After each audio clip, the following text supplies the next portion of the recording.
And in today's live stream, I'm going to be making a liquid drum and bass tune and showing you the process from start to finish.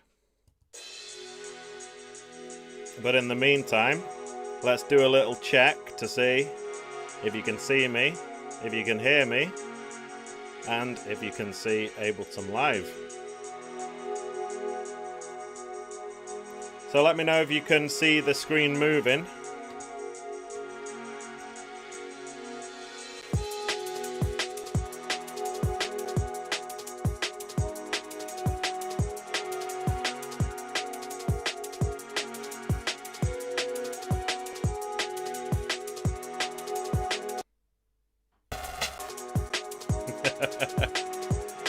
And there was a little bit of a glitch, so I decided to just increase the buffer. I'm sorry about that.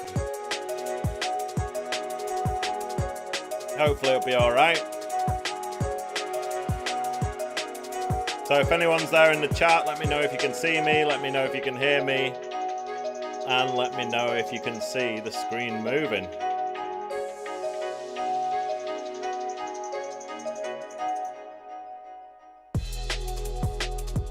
And also let me know if you can hear the background music. So it's been a while since I started the stream with this one. This is Side Quest.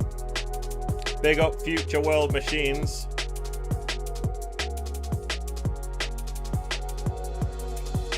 So this is a track called Side Quest, which you can see a tutorial on how I made this tune, and it's called How to Make Orchestral Drum and Bass. It's there on my channel if anyone's interested. So as I was saying, in this one, I'm going to make a liquid drum and bass tune from start to finish, or as much as I can do in like 2 and a bit hours. And I'm going to show you my process.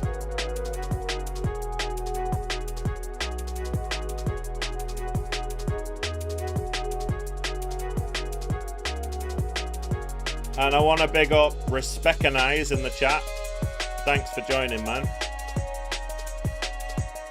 So for the people who are new here, I'm DJ Grace. I stream every Sunday evening, 8 o'clock Spanish time, 7 o'clock UK time. And it's always about Ableton Live, basically. It's just like different genres of music. Sometimes I show you different devices and different techniques. Sometimes I just show you how to make a specific genre.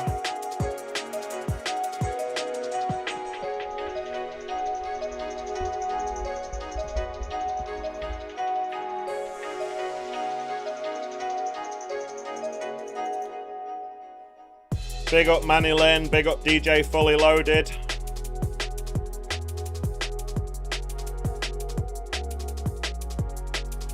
And shout out Garfield.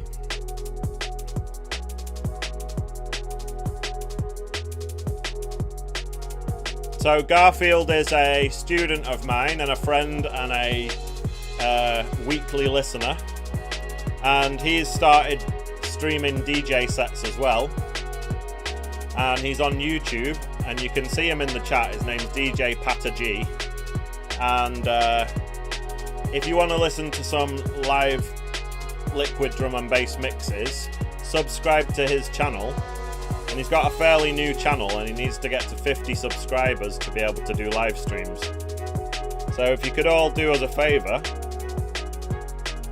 subscribe to his channel and he'll be able to start going live.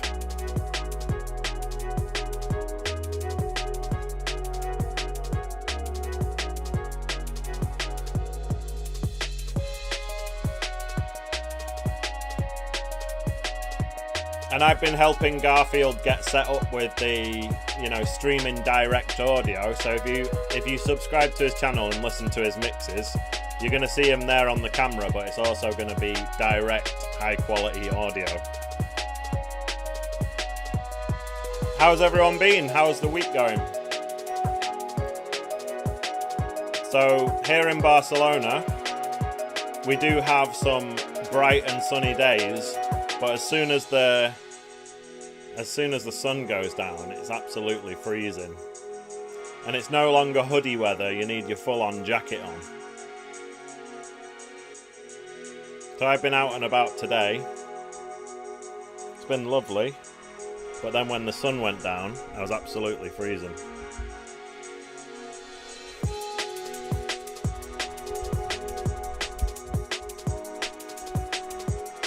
So Respect and Eyes has already subscribed to Garfield's channel. And Garfield's asking me, how do you get bass on Ableton? Well, in today's live stream, I'm going to show you how to make a full tune, and I'm sure we're going to be covering how to do the bass. So stay tuned for that. And by the way, if everyone could click the like button, that'll help spread this stream out to more people. Alright, and we're going to get started in just a moment.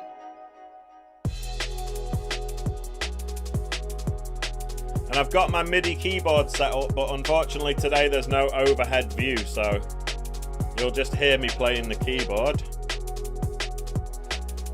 But the idea is supposed to be that I'm going to start off with playing some chords and some keys and stuff, and then we'll take it from there.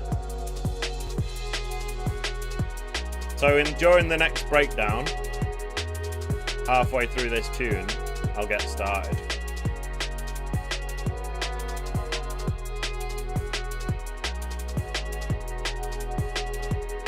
So once again, big up Future World Machines, Respect and Eyes, Manny Lynn, DJ Fully Loaded, Garfield.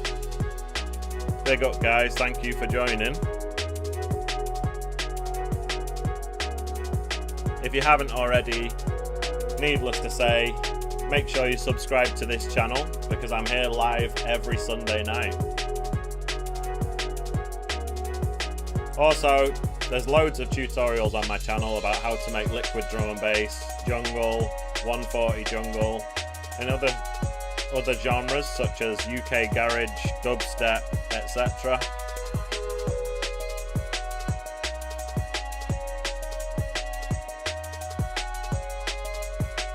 Alright, so we're going into the breakdown now.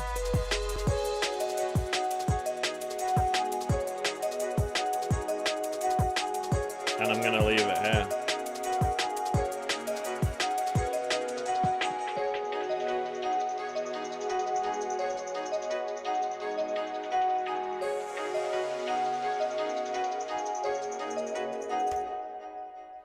So that one's called Side Quest.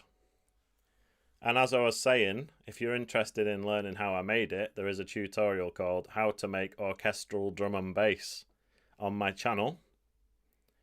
So I'm starting off with a brand new Ableton Live project, and as you can see, you always start off with 2 audio tracks and 2 MIDI tracks, and you start off with a default BPM of 120.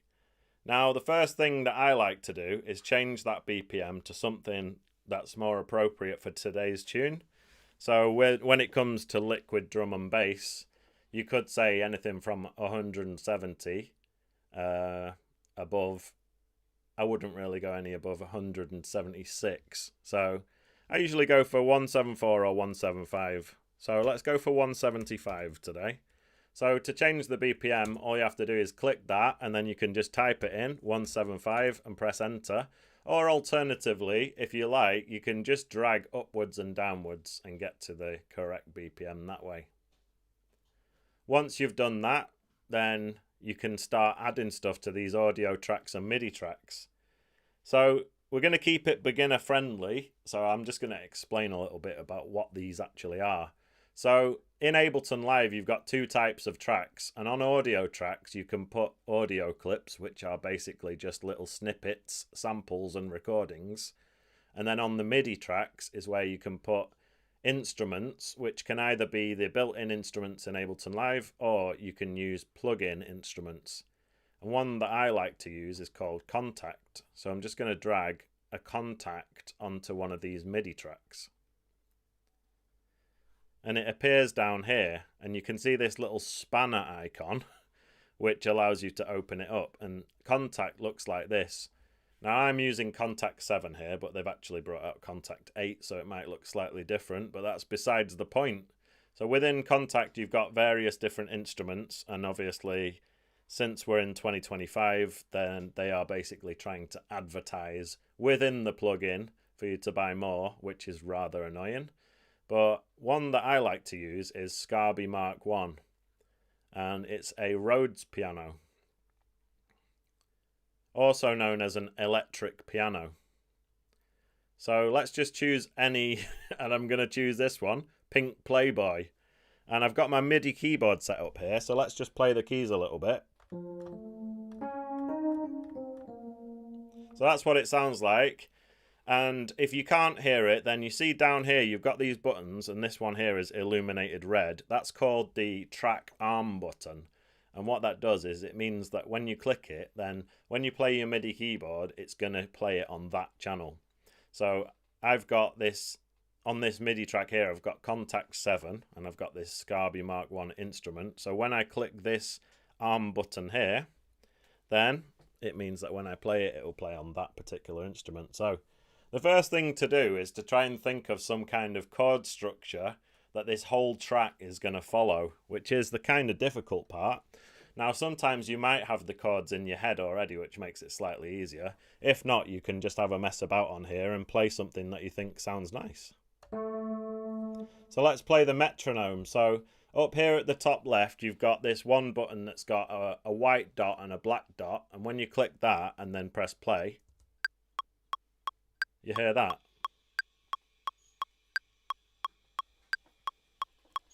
So that gives you an idea of the tempo you're going to be playing at.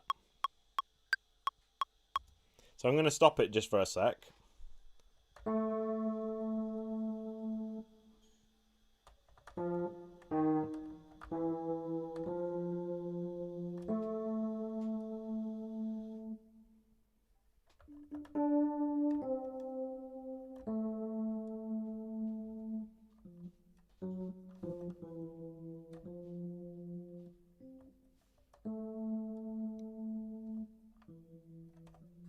So maybe it could be.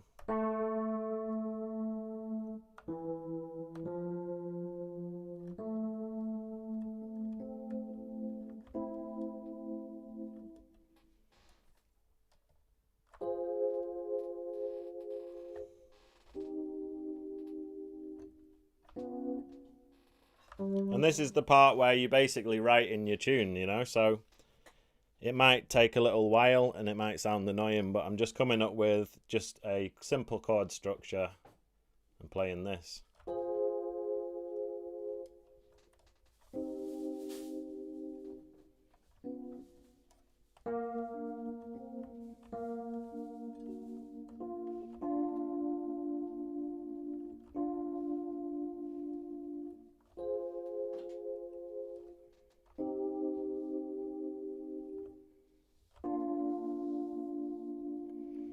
That could work, actually.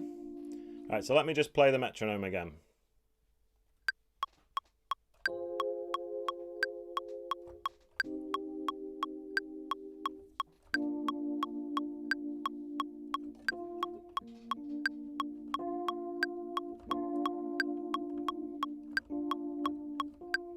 Alright, so there's a couple of ways you can work in Ableton Live, and this particular view that you can see now is called the session view, and you can record bits into here.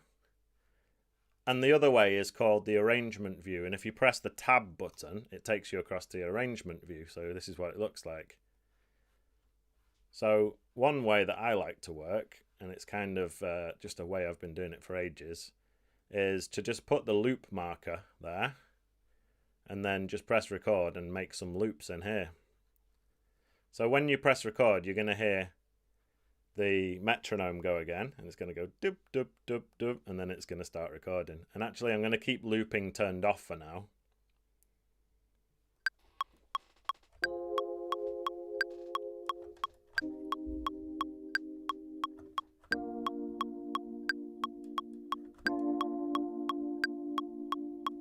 Alright, now I've done 4 chords there, I'm just going to put the loop marker around it all like that, and then I'm just going to turn looping on. So it's this button at the top, kind of in the top right. I'll just press that.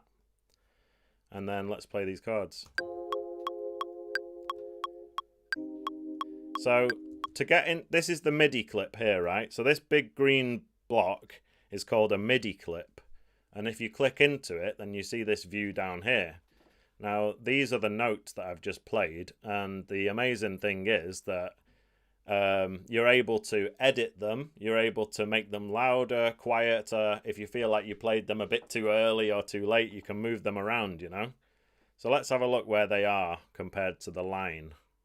So you can see that I basically got the first chord pretty much bang on the line.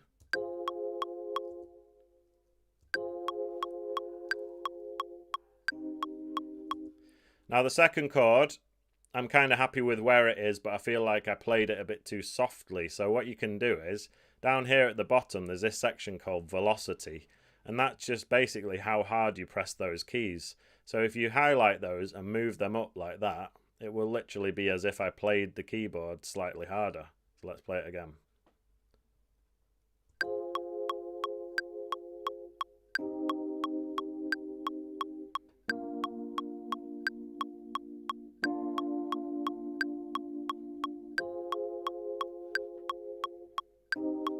Right, so I'm just going to make these notes go on for slightly longer, like that. In fact, I'll just do that with all of them.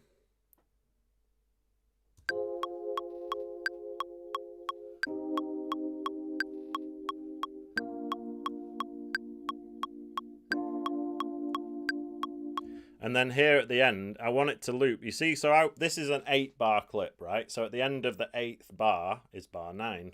And that's why I'm going to put this end marker here to bar 9. And that's just going to make it the right length. So let me play it one more time.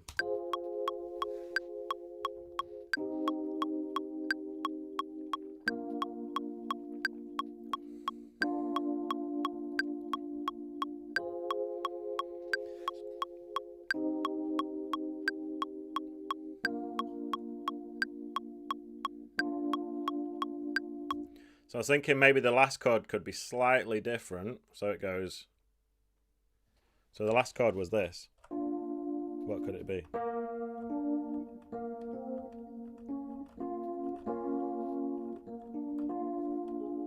And also you can add extra notes to these chords. But I'm getting ahead of myself because I need to move quickly because obviously I'm aware of the fact that I'm live on the internet right now. So let's just keep it moving and maybe I'll add some extra notes to the chords in a bit. But anyway, I'm just going to answer a couple of questions in the chat. So we've got Future World Machines. What packs have you got for the machine? Honestly, I've never bought an expansion pack. So all I've got is the standard, the machine library. I've been using the machine since 1.0, so I got the machine library, the first one, and then I got machine 2, the software, machine 2.0, so then there was an upgraded library that came with that. It also came with Massive, and it came with Contact, and a few different things to use with Contact, but in terms of the expansion packs, I never bought one, and unfortunately, my Machine Mark 1 controller is now obsolete, so I won't be buying any more machine expansion packs. Or maybe I will. Maybe I'll get the new machine in 2026. Who knows? Garfield asks, is that where you press shift and drum on Novation? So Garfield's got a Novation keyboard, which has a lot of different functions. And no, the answer is no. You want to use the actual keys of your keyboard for stuff like this. The drum function that you're talking about is for actually putting in drums on the drum rack or whatever, which we're going to come to very soon. In fact, let's do that now. So people who know my channel well will know that I work with this company called Ghost Syndicate, and they have kindly sponsored many of my videos. And even if they weren't my sponsor, I would love these drums, you know, because the drums samples that they make are absolutely perfect for liquid DNB drums. So I have some kind of go-tos here. So if I go into drum one-shots and then choose a kick.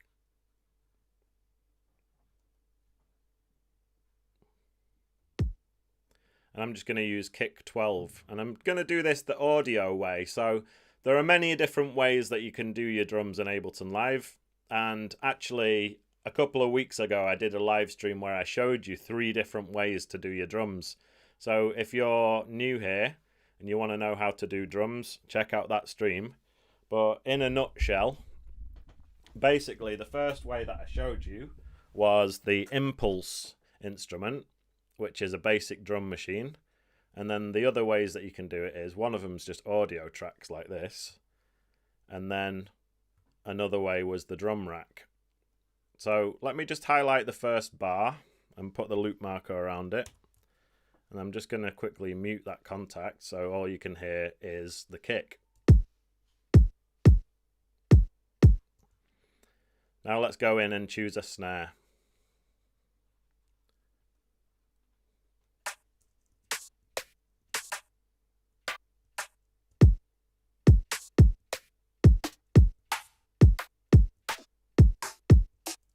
And what I'm doing is I'm playing the kick and I'm pressing the down arrow on my keyboard, and I'm kind of pressing it in time so that you can hear this each snare auditioned roughly where it was actually supposed to be in the rhythm, if you get what I mean. So just pressing down. And honestly, I thought this snare 1 was pretty good. Let's try that. And I'm just going to hold down Alt and drag it. Actually, let me just shorten it down a bit first before I copy it. So I'm just going to hold Command, and that allows me to drag freely. And I'll just shorten this down because no one wants a ridiculously long snare. And I'm just going to copy that by holding down the Alt button and dragging it over to here. And now it sounds like this.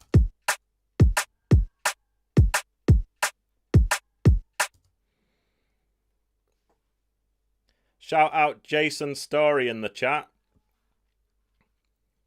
And I want to big up all of the Grace Nation members and all of my Patreon supporters. I really appreciate you guys. And obviously, the people who support my channel allow me to do this. Obviously, in the new year, it's going to be full time. And I will be 100% concentrating on making content for this channel. Actually, yeah, there's some big, exciting announcements coming up for the channel. But right now, let's concentrate on putting together some liquid drums. So one thing that you can do is, in these sample packs, you've got drum loops, and there's various different types of drum loops. The ones that say full are literally a full drum and bass loop that you can just put in, and it sounds like this. Don't know if you can hear that well. And then you've got ones that are just the hi-hats. And then you've got ones that are just kick and snare. And then you've got these top ones, which are like hi-hats, shuffles, and snares, but no kicks.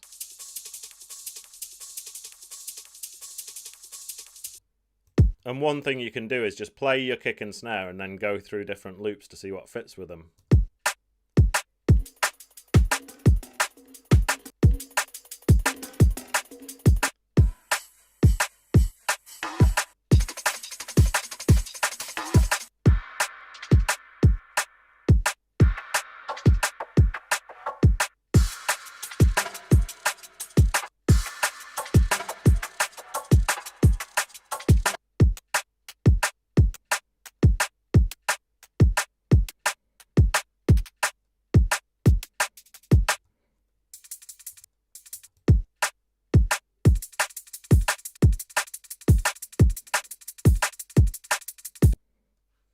So I'm going to put in this one. And as you can see on these samples, it says 170. But my project tempo is 175. Now the clever thing is that when I was just playing the kick and snare, and I was playing these loops along with it, Ableton Live will actually beat match the loop that you're auditioning with the kicks and snares on your project and everything, so then you'll be able to hear exactly how it's going to sound when you drag it in. So let's have a listen. You know, I did those chords on contact, so let's listen now to the kick, the snare, the hi-hat loop, and the chords.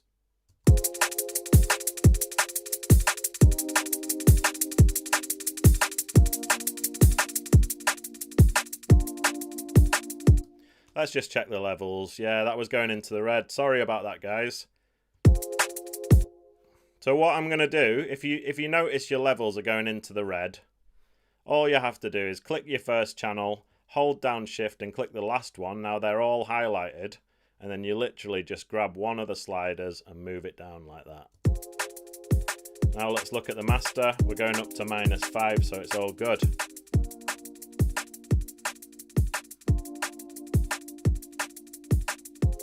Needless to say, you don't want any of your individual channels peaking, and you don't want your master peaking. So as long as they're not, then it's all good. All right, any questions so far? We had, where is this pack from? It's from ghostsyndicate.com, and it is called the 4 AM pack. It was originally from a liquid bundle, but I think the liquid bundle might have disappeared now, so you might just have to get the 4 AM pack by itself. So anyway, this is the chord loop that I came up with. Another thing I want to show you is that the cool thing about MIDI and working with MIDI instruments is that you might decide that these chords are cool, but you don't like the sound of the instrument. What you can do is just go through different presets of the instrument, or you could just drag different instruments on there. So I've got an interesting question from Future World Machines. Why don't you just put a limiter on the master? The reason is because that's not the right way to do it. Honestly, I don't know. I think it's better to control your levels and make sure nothing's peaking. And then when you come to do your limiting, you can do that at the end. But before that, you know, I do think it's a better idea to watch your levels. And some people take it to the extreme and make sure that their volume is all the way down at -10 or -12. And I used to be one of those people. And I'm going to tell you the reason why I don't do it like that anymore. It's simply because if you're making your tune and you're making it super quiet and it's peaking at -12, and then you're going to have to turn up the volume of your laptop, right, of your computer. And then when you go to play a YouTube video or something, it's going to absolutely blow your ears off. So you're constantly having to turn it up, then turn it back down again, whether you're using YouTube or whether you're using Ableton Live. So I stopped doing it like that. Now I just try to basically keep my level somewhere between -1, -2, -3, and right now it's -4, so something like that. But obviously you don't need to take it to the absolute extreme, just make sure you're not peaking.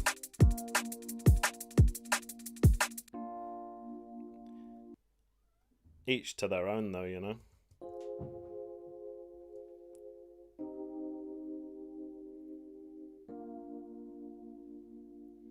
So we've got some chords. Now it's time to add another instrument that complements these chords and goes along with them. So recently I've been really liking the pads that come from this Echoes of Light sample pack. So what I'm going to do is just get a simpler and put that in here. Then I'm going to go into my samples and have a listen to the Echoes of Light sample pack, which was made by Groovin in G and Human Synthetics. So let's have a listen to some of these pads.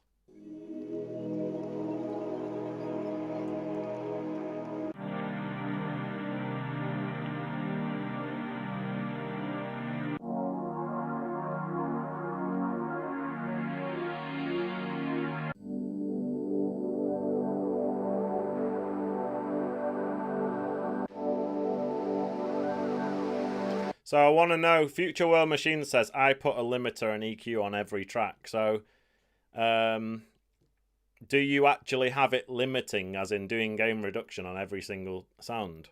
And also, what happens if you don't need to EQ anything? What's the point in having an EQ on there? I used to be the type of person that was like, everything other than the kick and the sub bass has to be high passed so that you make sure there's no sub bass in there. But, you know, it's a total cliche, but they do say use your ears, right? So have a listen. is there any sub bass in the sound? If there isn't, then what's the point in EQing it?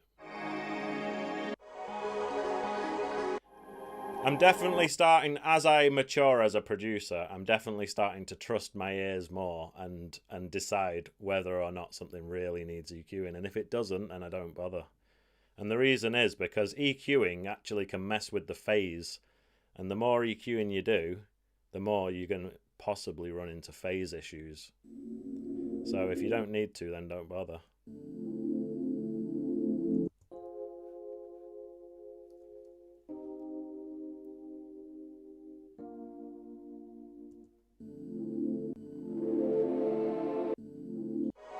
I really like the Deep Space chord pad. Shout out Hakuna Matata. What a wonderful phrase.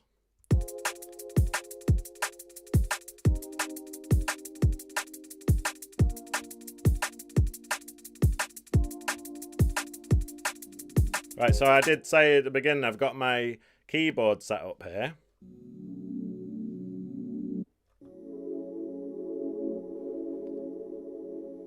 So what I need to do is listen to those chords and see if I can make the pad in tune with them.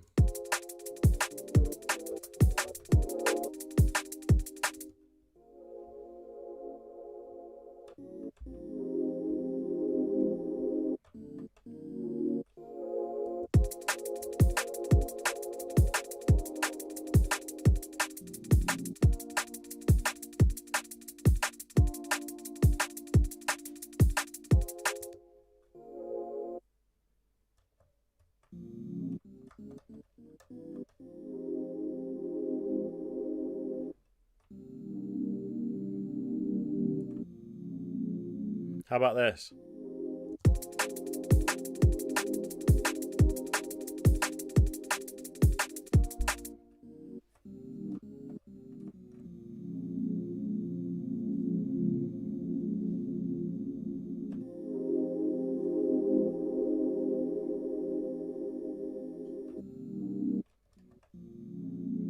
Could just try it with 2 notes and see how that goes.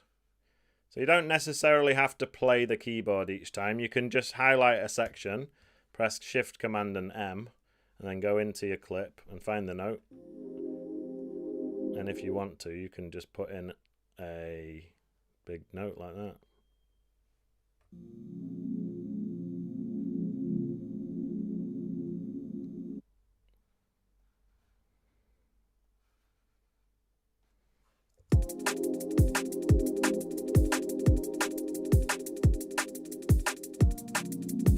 Okay, trial and error. That one was a fail. Let's have a listen to some of the other pads that we've got.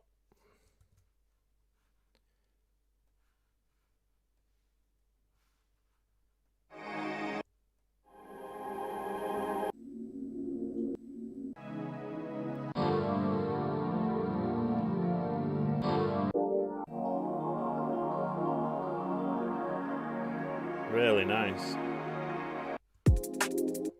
Oh, let's mute this for now.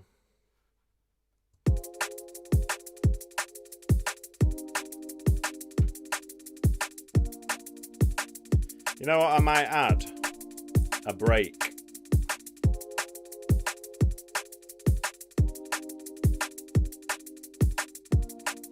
So let's go into some breaks and put a break in first. So we've got jungle breaks here.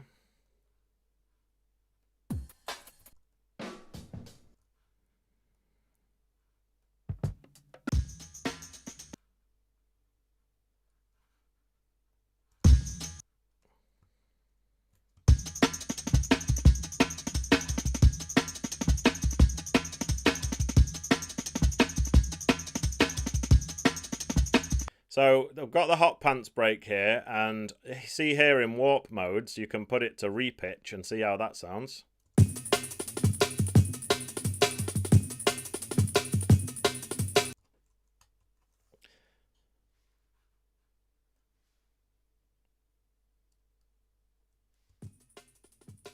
Big up Hakuna Matata and the Russian crew.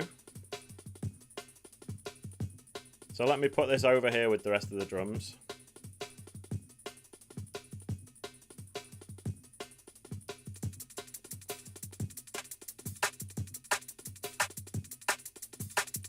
Wait, so the Hot Pants has got those 2 bits, and it's actually just the first half that I want.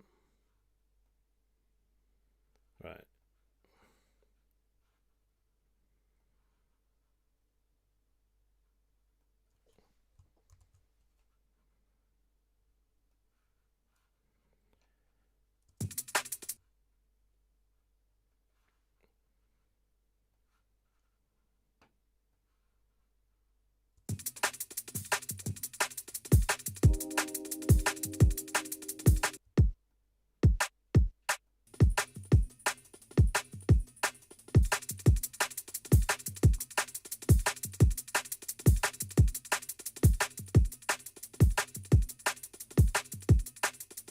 So I'm just going to do a little bit of organization. I'm going to call this kick.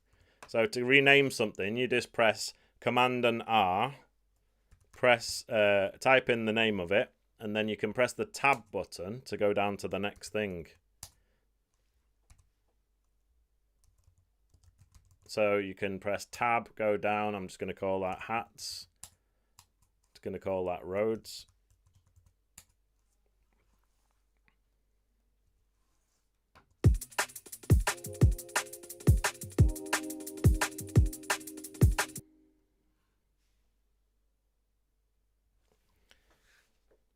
So Garfield, as I was saying at the beginning of the stream, Garfield, who's a regular viewer every week on this stream, he started his YouTube channel and he's a DJ. He's been DJing for years, and he plays drum and bass.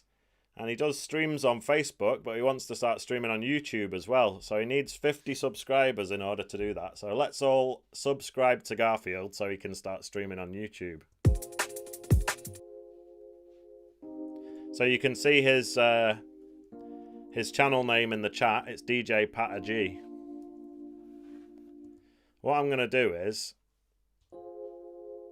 I might duplicate this Rhodes channel and then just choose another instrument to go along with it. So perhaps a piano, normal piano.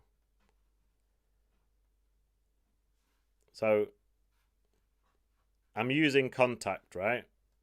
And within Contact, there's also this thing called the Gentleman. It's like an upright piano called the Gentleman. So let's have a listen how that sounds.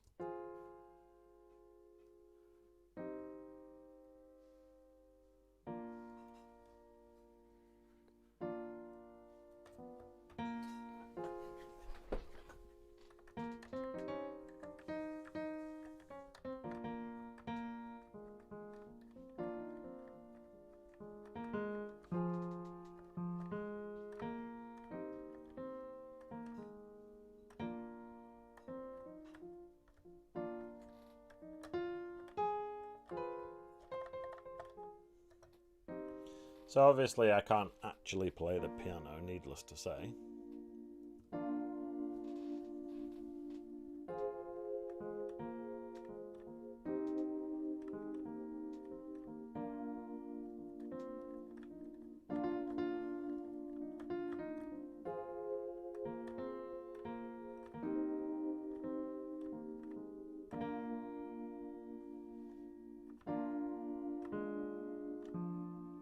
I think Akuna Matata's asking why Ableton users hate on FL Studio. And in my experience, to be honest with you, it's just younger people or, you know, petty people trying to start a DAW war, but anyone who's not childish, basically, hasn't got time for any of that stuff.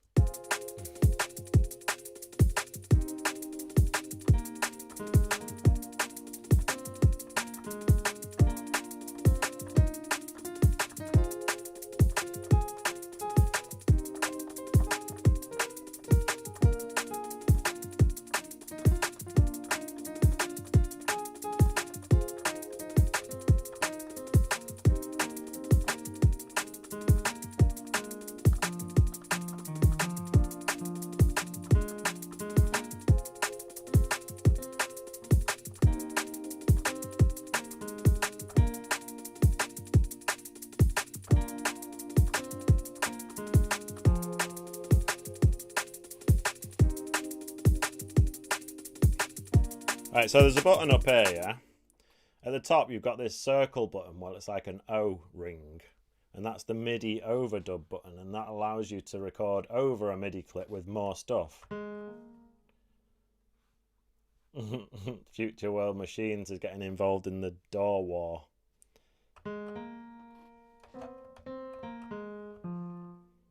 So let me just improvise some random melody over the top of it. Oops, that was wrong.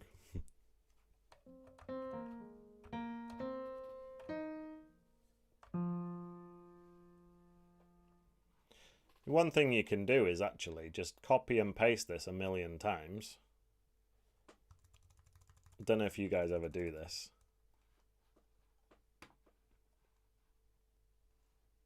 Wait. Turn on looping.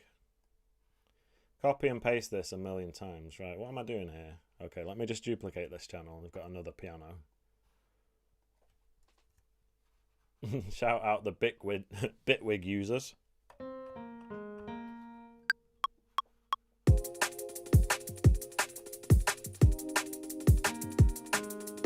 Right, so what I'm going to do, see how I've copied and pasted it, so we've got about 3 minutes worth. What I'm going to do is just play the piano and come up with some kind of melody, and then I'm just going to choose a little 4 or 8 bar loop of it, which is going to be our melody.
You know what I mean?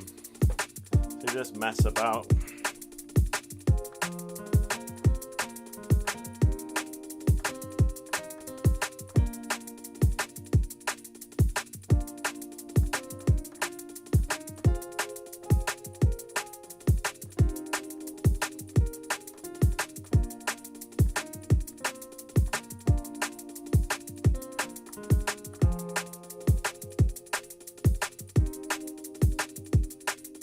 Alright, I need to come up with something.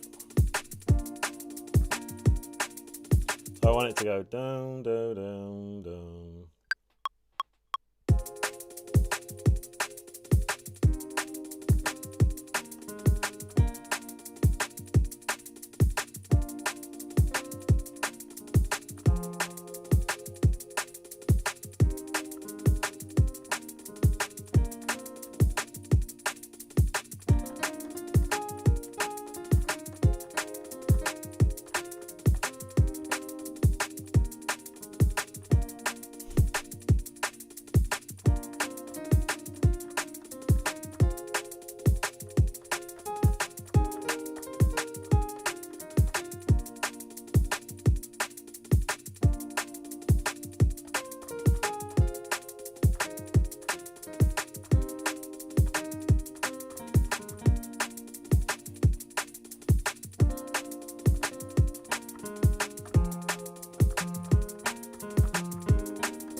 So, just a bit of improvisation.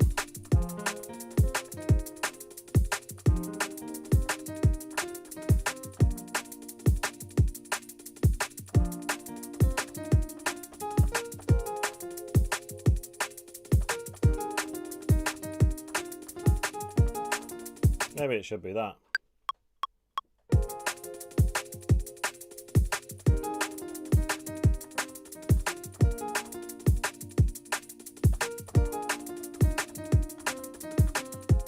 Anyway, you know, it was just a little bit of a mess about, but I didn't really like any of the stuff I did there, so I'm just going to delete absolutely everything. But anyway, Garfield was asking about bass before, so how about if we move on to coming up with a bit of a bass line. I'm just going to get the wavetable synth. So for anyone who's got Ableton Live Suite, you will have the wavetable synth. And if you go into instruments, and it's just the last thing down at the bottom. Big up Hakuna Matata, and don't worry about it, mate. You know, I absolutely love that we have people from every country all around the world tuning in to watch this stream. So big up the Russian crew. So anyway, sub bass. Many people know that if you have a pure sine wave, by default the wavetable comes with a sine wave, right? It sounds very pure. And sorry to get nerdy on you, but if we have a look at it through the spectrum analyzer, then you're going to see that a sine wave looks like this. So for the most part, it's just one tone with not very much overtones or harmonics, right? And if you play it further down the keyboard,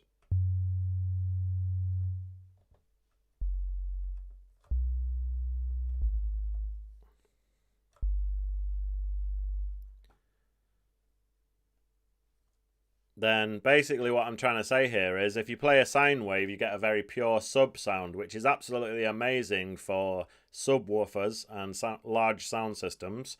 However, the wax speaker crew aren't really going to be able to hear it. So then you need to do something about that by adding harmonics. So what you can do is turn on another oscillator and maybe put it to a different waveform.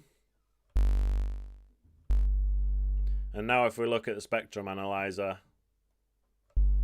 you've got the one main note which is known as the fundamental frequency, but you see all these other frequencies that have appeared above it, they're called the harmonics, right?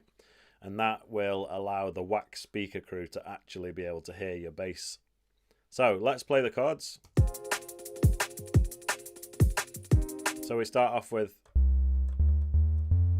this note. So what's this note? To figure out what note it is, if you're not really a piano player, all you have to do is create a MIDI clip and go into that MIDI clip and play the note in question.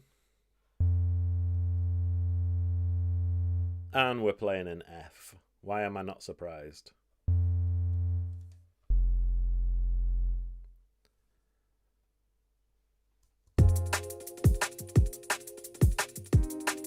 So let's figure out what chords I've actually played here. So we're starting off with F.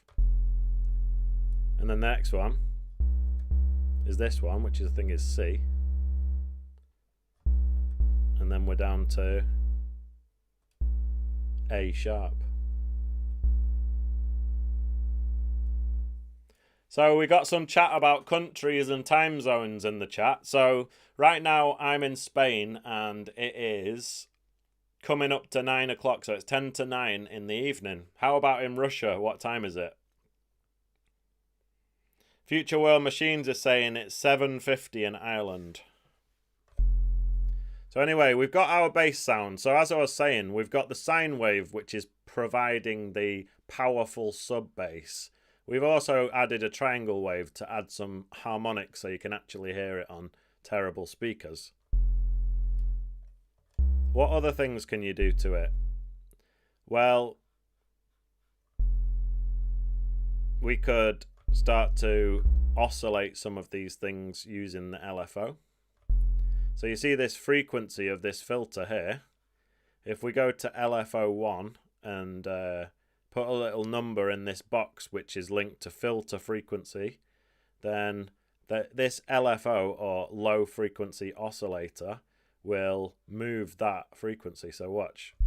See how it's moving? And you might want to change the speed of it. So to do that, you can change from hertz. That's something that's changed actually in the latest version of Ableton Live. I don't know if you can see that, but next to the hertz, you've got a little metronome symbol. And that used to be a little note. So they've changed it to a metronome symbol, which I guess is more appropriate for considering it's basically linked to the timing of the project, right? So now when I press a note, the LFO, or low frequency oscillator, is oscillating and moving the filter frequency.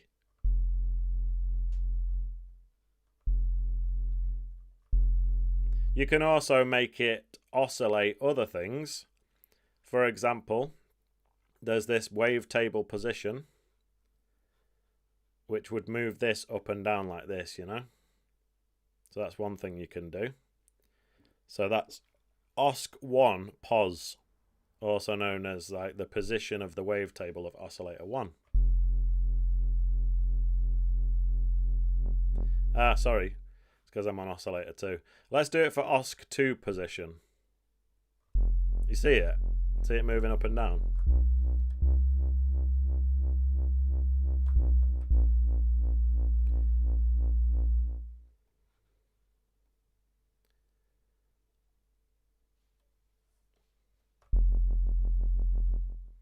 And what I'm going to do is I'm going to put these on very small, subtle amounts, so it's only just moving it a tiny bit.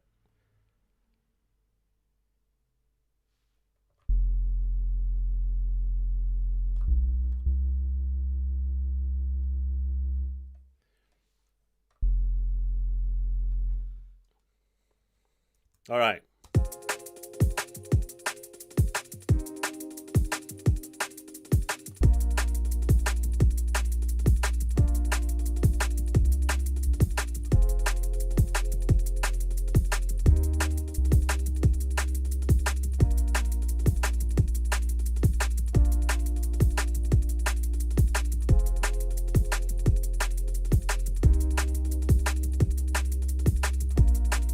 Shout out back to the BMX. Really happy to hear that you're finding this useful. So what I'm basically trying to do here is, obviously with this style of liquid drum and bass, it's mainly about a subtle sub bass. But obviously if you've just got a static sine wave, it could be a bit boring. So what I've done is I've added a triangle wave. I've added some wobble using the LFO just to try and make it a bit more interesting. So let's press record and just put in these 3 notes.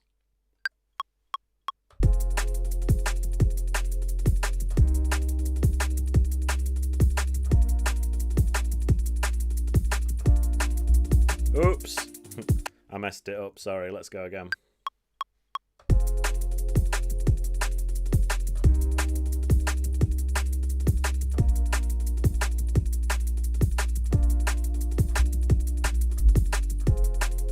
And I don't know if I did that right, but I wanted it to go do do do do. So let's put that in. And if you can't do it right with the keyboard, don't worry, just put it in with the mouse. All right, so F, C, and we've got A,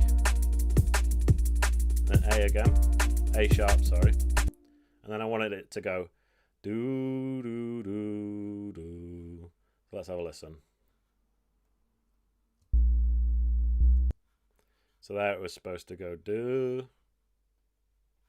So there's a little headphone symbol here, which when you click it, you can actually hear what you're doing with these notes. So, of course, it was supposed to go to C.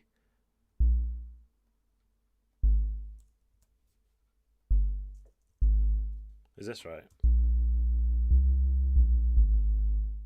Yeah, the G sharp was just a bit late.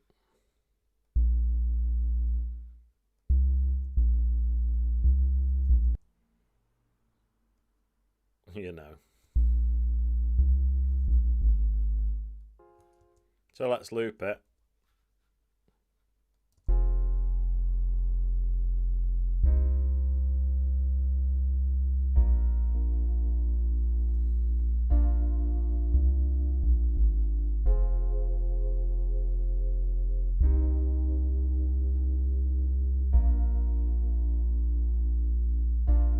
All right, bring the drums back.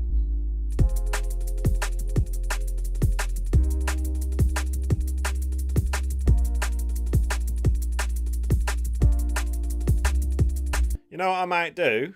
I might just type in pad and then go to the instruments and literally go through some of these and see if I like the sound of any of them.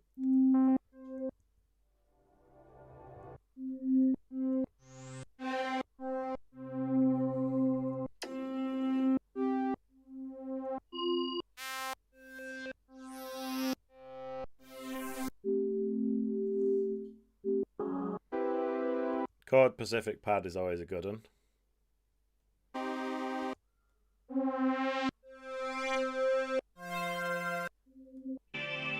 I like Duetta pad. Don't know if it'd work though.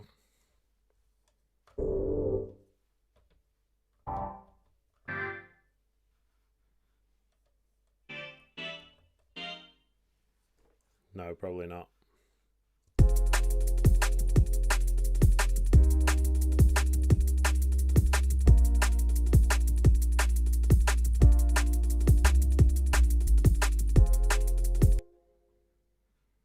One thing you can do is do these octaves, so you can do a low F and then a high F like this.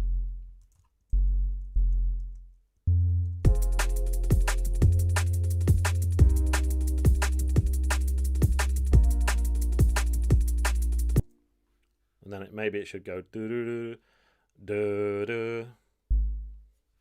So here it could go down. Just trying to make it slightly more interesting, you know.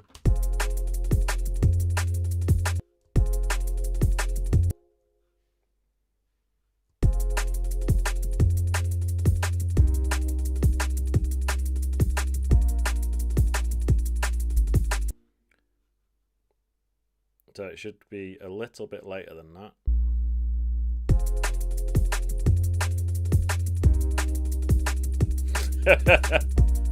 Hakuna Matata, don't worry about it. Which is literally the meaning of Hakuna Matata, isn't it? If I remember correctly from The Lion King.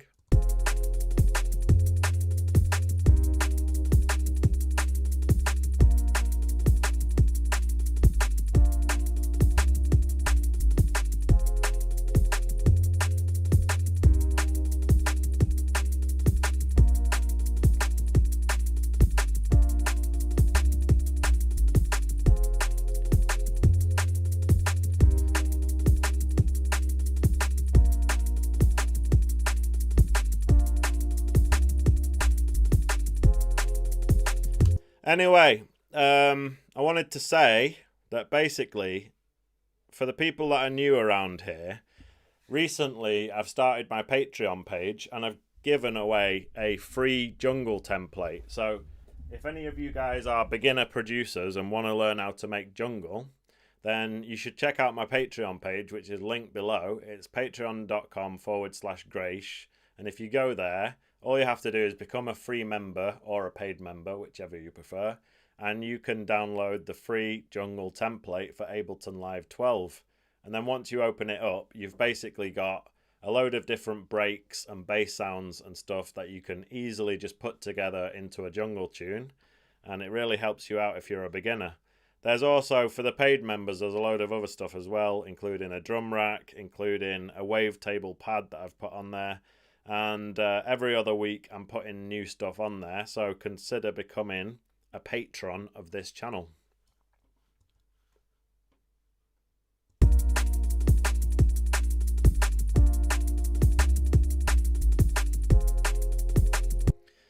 I haven't got Phase Plant yet, actually. Although I think I've spoken to the company that make it, and they have given me freebies before, so I'm pretty sure I would be able to get a copy of Phase Plant. So if that's something that you want to see me cover on this channel, then I would be more than happy to do so. Anyway, let's go back to, do you remember before I was going on? And I know I jump around a lot, but what I'm going to do is press Shift, Command and T to create a new MIDI track. And then I'm going to go into the Echoes of Light sample pack and have a listen to some of these pads.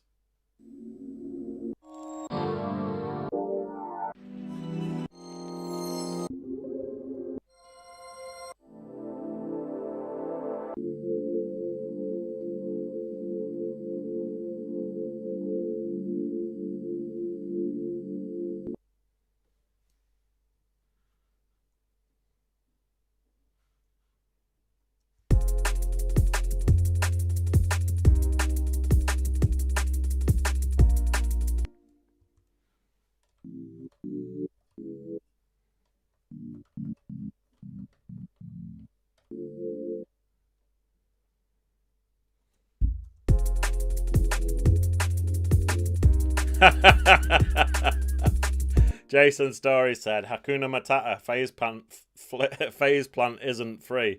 And he said, for Russians, yes.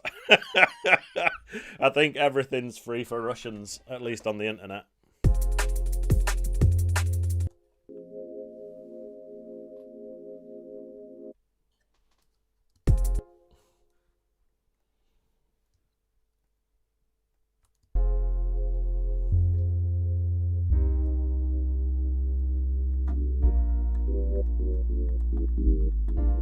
Difficult to come up with a pad that goes well with these chords, actually.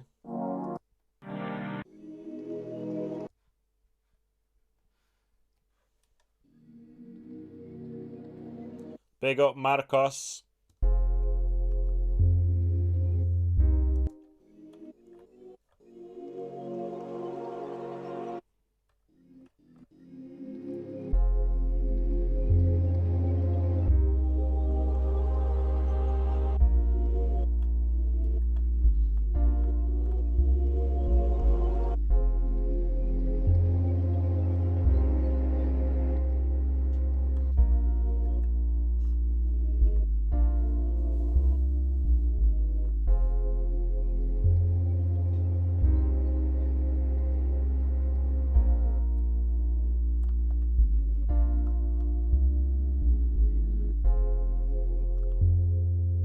Oh, this is hard.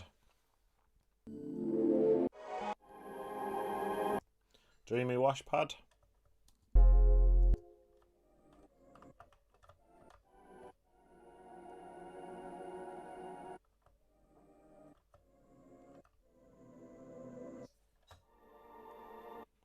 There's a debate raging about cracked plugins in the chat.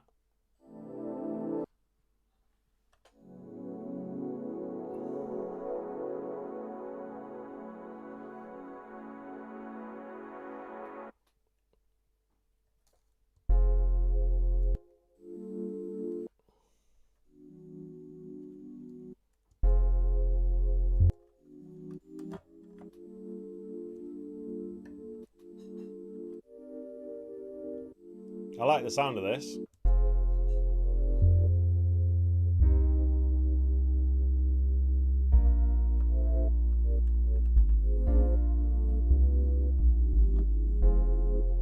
I mean, yeah, so Future World Machines changed the key of the pad.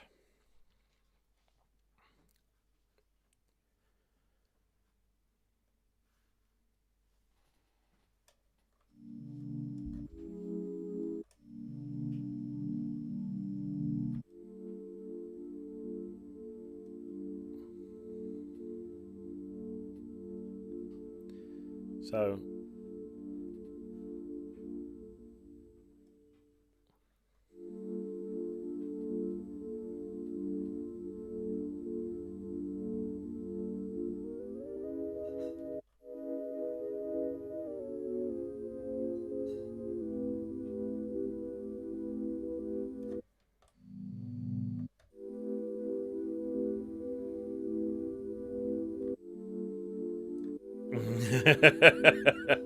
KGB chat will get account. Out to the KGB if you watch him. No doubt that NSA are.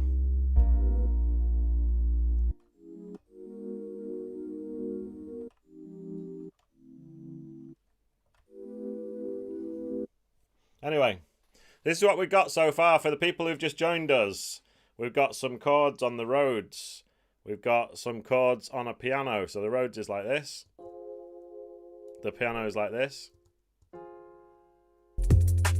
Maybe I should start to put some effects on stuff.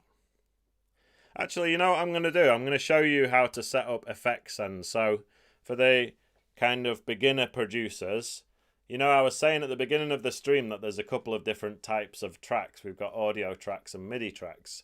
And there is a third type of tracks, which is the return tracks. And they live over here. They're always stuck to the right side of the screen. Or if you're in the arrangement view, then they're down here at the bottom. And by default, you've always got a reverb and a delay. All right. Now, for the people who use Live Suite, you do actually have other types of reverb. So you've got the main reverb, which is available in, as far as I know, it's all versions of Ableton Live. But if you want to, what you could do is delete that and put the hybrid reverb on there if you've got the suite. And what I do is I just make sure that the dry and wet is set to 100%. Set the decay time something appropriate. And then choose a nice sounding reverb. Also, you might want to click this EQ tab and take out some of the low end. And then once you've got that all set up, what you can do is you can use these two controls here, which are called sends, and you've got send A and send B. All right, so let's say, for example, this Rhodes, I wanted to add some reverb to it. So let me just solo it. That's what it sounds like. And if you turn up the A, that adds the reverb to it. We also have this piano, which I'm going to rename right now to avoid confusion. So we've got Rhodes and piano. If I turn up A, instantly we've got reverb on our piano. Now these two tracks are playing the same thing, albeit on different instruments, right? So what about if I decide that I want the Rhodes chords to be on one side? So you've got this control here which is called track panning, and if you look right at the bottom underneath my webcam, you might be able to see that it says track panning 21L, and you can move that to, for example, 29L, and then that puts that Rhodes onto just the left speaker or the left ear of your headphones. And then using the same control, track panning, you can put the piano onto your right speaker. And now you've got the same chords being played by two different instruments. One's on your left ear and one's in your right ear, and it sounds like this.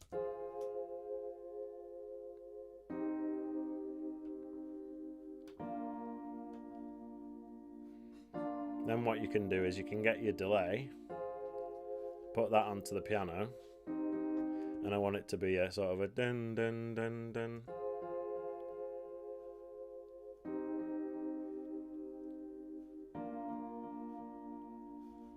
I'm just going to drag that over onto the Rhodes as well.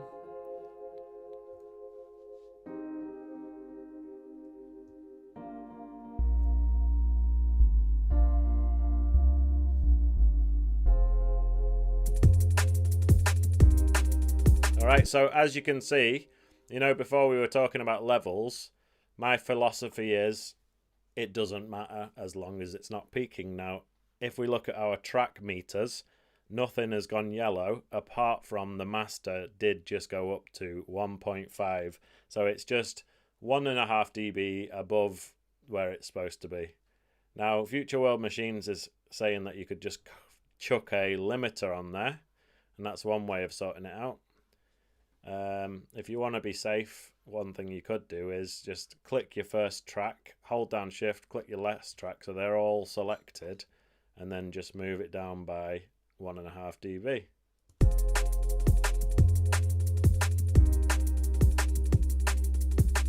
Now I'm peaking at minus 0.1, so it's right up to the limit, but it's not going over, so living dangerously.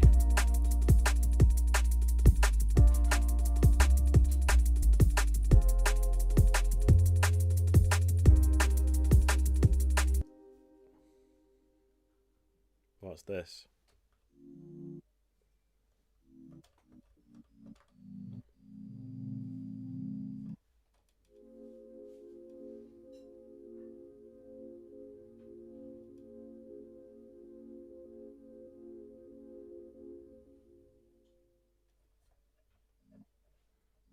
Big up Ben in the chat. He's getting technical about the relative volumes.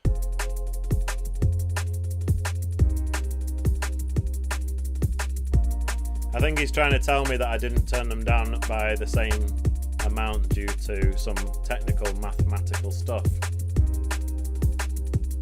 What you could do is just use your ears. See if the mix still sounds good.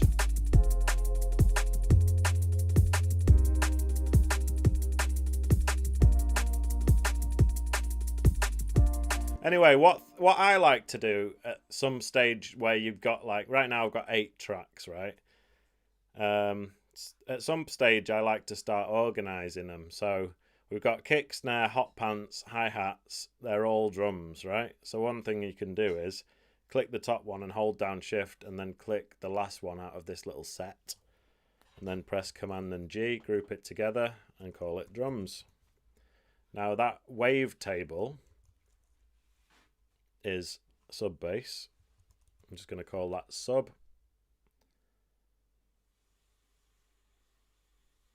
Yeah, so this is what I was saying before you got here, Ben. I was kind of saying that I used to be one of those people that's like turning everything down to minus 12 and then you've just got like loads of headroom and you're definitely not going to be clipping anything. But the reason why I don't do that anymore, one of the reasons is because if you're hopping between Ableton Live and other apps like iTunes or YouTube, you know, you might have turned your volume right up because you've got Ableton so quiet, you know, and then you play a YouTube video and absolutely blast your speakers and now the neighbors hate you and all the rest of it. So if you're doing it like I am now, which is essentially taking it right up to the limit but without actually going over, then you'll find that, like, if I switched apps now and played a YouTube video, it'd just be at the right volume, so everything's cool. But it's all down to personal preference, you know, and obviously I made some great tunes while I was doing it the quiet way. When it comes to the final volume, as in putting mastering plugins on and trying to boost it as loud as possible, in my opinion, correct me if I'm wrong, I don't think it matters whether it's peaking there or whether it was peaking right down here, you know, because it's all going to get turned up anyway. I think it mattered a lot more in the analog days when you had tape and you had a noise floor, but with digital there isn't that noise floor, so it doesn't really matter if you produce quietly or loud. Anyway, we're getting nerdy. So these two are getting grouped together and called instruments. I haven't put this pad in the instrument group yet because, quite frankly, it might be getting deleted.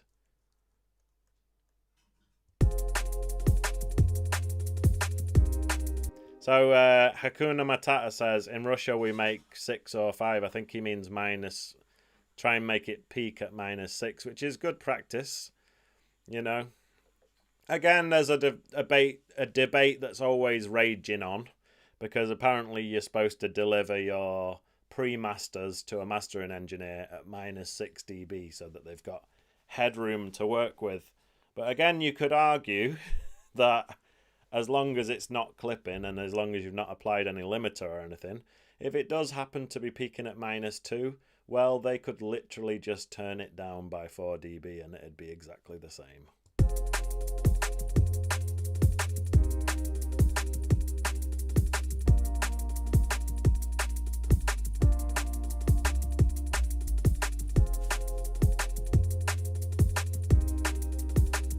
Anyway, recently I've been getting into this transient shaper.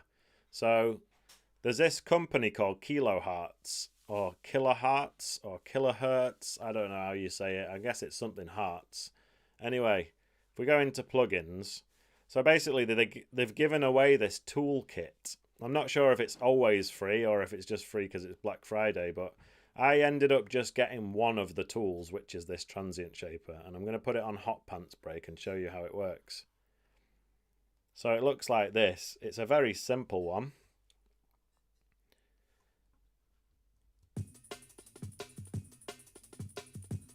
And what it does, essentially, if you turn down sustain, it shortens each drum hit. And I'm going to turn it all the way down just so that I can give you a demonstration.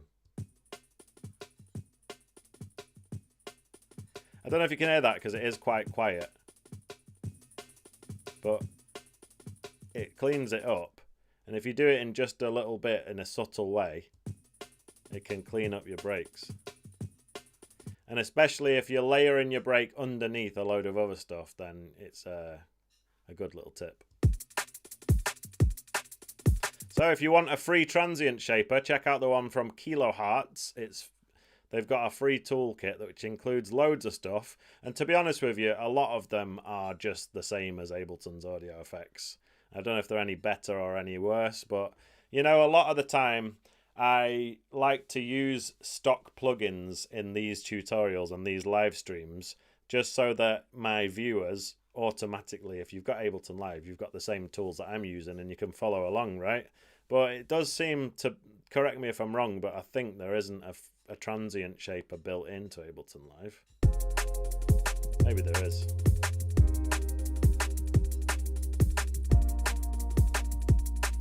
Well, let's do some more drums processing. So one thing you can do is add the glue compressor onto your drum bus and then just crank it down a bit until, turn down the threshold until you see the needle moving. So I'm missing the chat, I'm missing quite a lot of stuff that's being said in the chat, so let's have a look. So there's a sort of a bit of a back and forth going on about limiters. I totally agree with Ben, you shouldn't mix into your limiter unless you're going for a particular sound. Well, if you're going for a sound which by default it's going to sound crushed, like heavy drum and bass, I guess you could mix into your limiter if you wanted to. I've always been more on the side of do your mix down and make it sound good and then try and do some loudness processing to it. But also, yeah, I'm doing right now, I am trying to tame the dynamics while I'm mixing as well, while I'm making the tune even. So a bit of both, you know. Tame the dynamics, but don't absolutely crush everything. And just like almost everything within music production, it's all about just how it sounds. Let me just tell you a couple of things you need to watch out for when you're using this drum bus tool. So number one, let me just show you something really quickly. I'm going to delete the drum bus. Now let's have a look where my drums are peaking up to. Right now, they're peaking up to -6.4, right? Now watch what happens when I drag the drum bus onto this and I play it again. Automatically, it goes straight up to -2. So you could say that the drum bus, as soon as you drag it on, it adds around 4.5 dB of gain to your drums, which obviously is going to make you think that they sound better. What you really need to do is use this trim control and turn it down by roughly 4.5 dB. And then what you can do is you can turn the drum bus on and off and really hear what it's going to do to your drums. So now hopefully when I turn it on, oops, so I need to go a little bit further. And what we're trying to do is basically make it peak at the same level that it was.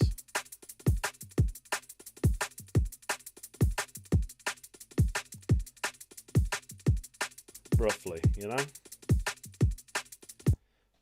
Okay, so apart from the fact that it's turning up your drums by 4 to 5 dB, another thing you need to watch out for on the drum bus is this damp control. Because what this is doing is dampening the top end of your drums. So if you've programmed some super intricate hi-hats and you really love the sound of their high-end sparkle, you might find that all disappears when you put the drum bus on, because you've automatically got it damped at 9 kilohertz.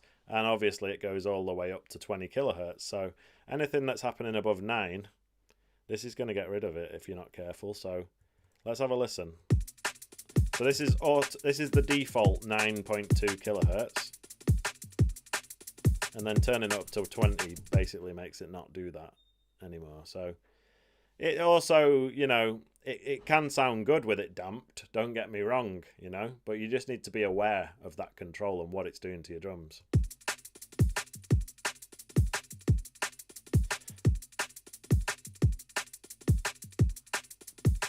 So Ben is saying you can expand the drum group to show the individual channels. There they are. We've got the kick, the snare, the hot pants break and the hats so far. And before I was showing you the sends and returns and I put a hybrid reverb on send A, right? Well, you might want to put your hi-hats going to that reverb. So let's turn this send A up a little bit on the hi-hats channel. Obviously, if I turn it all the way up here, it's pretty extreme, but then you can dial it back to just like halfway.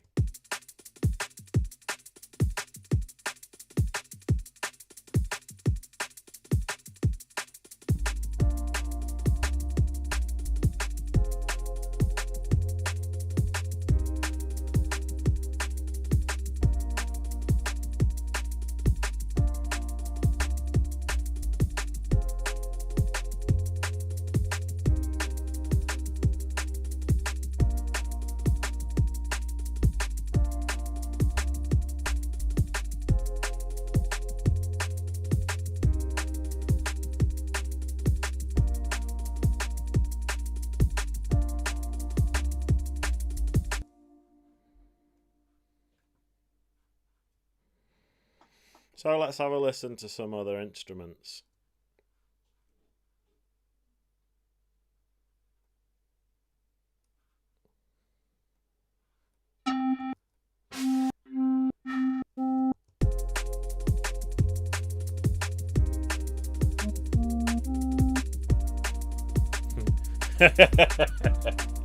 So apparently this chord progression is reminding Ben of "You've Got the Love and Need to See Me Through."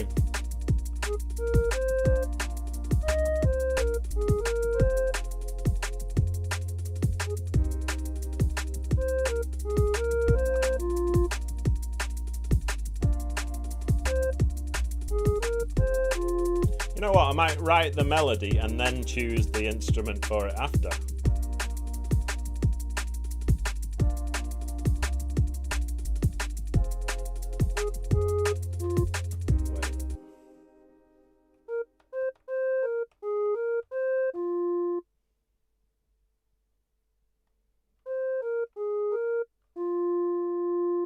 Shout out David.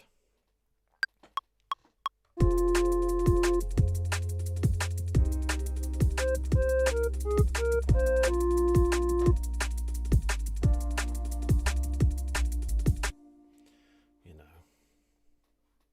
So don't get me wrong, I'm not on about using ocarina at all.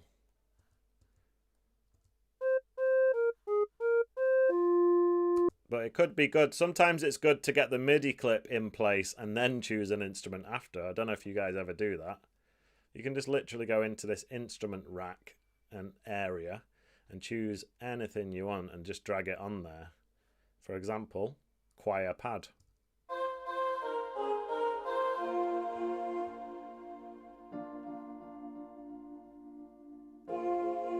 All right.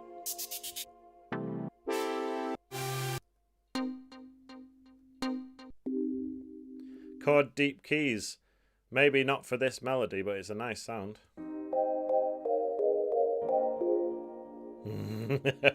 It's all about the ocarina. Is that because you used to play Zelda back in the day, though? I feel like that's pretty much for me the only reason why I like that instrument.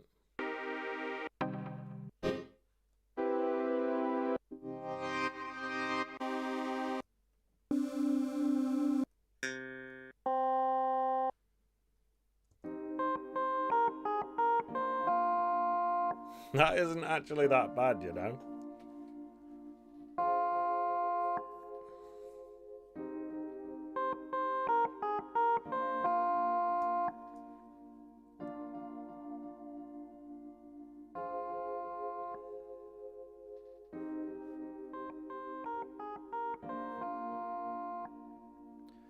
I might put like a super long delay so it goes.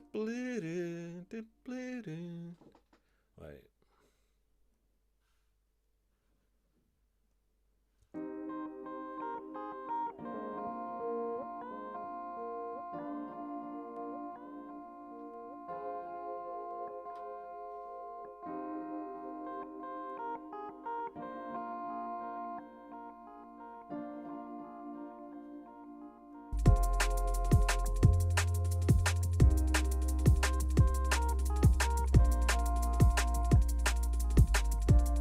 Let's see what else we've got.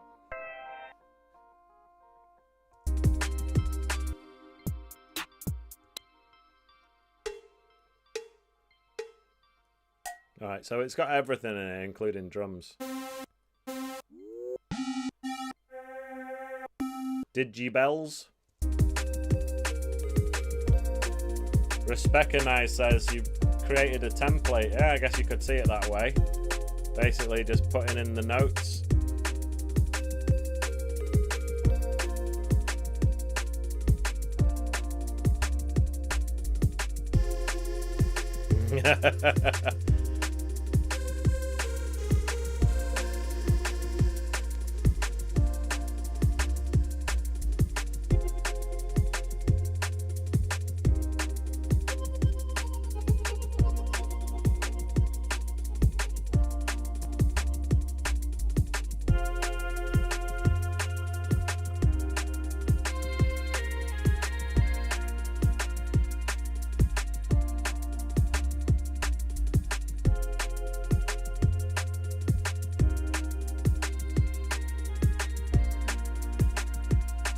Alright, let's come out with some more instruments.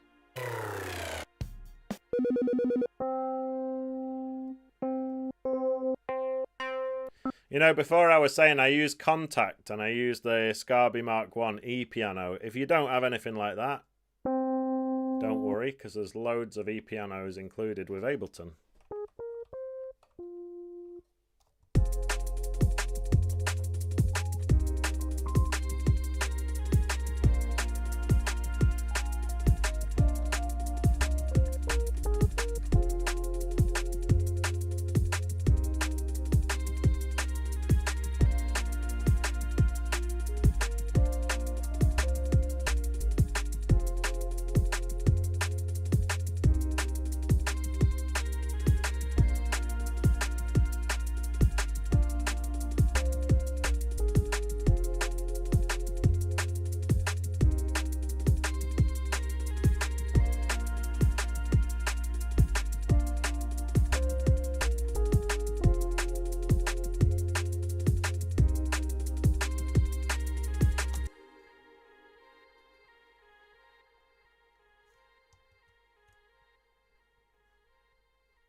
And sometimes if you've played something in and you feel like you kind of played it a bit too hard, what you can do is just grab these notes and move down the velocities and it'll play it softer.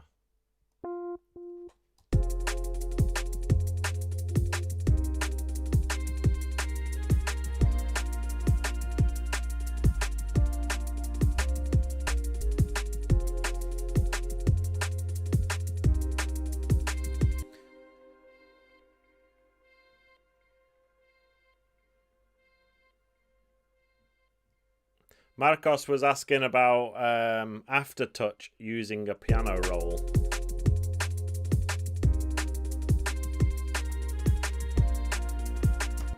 Not 100% sure about that, mate, but I will get back to you about it. But it might be this MPE section here.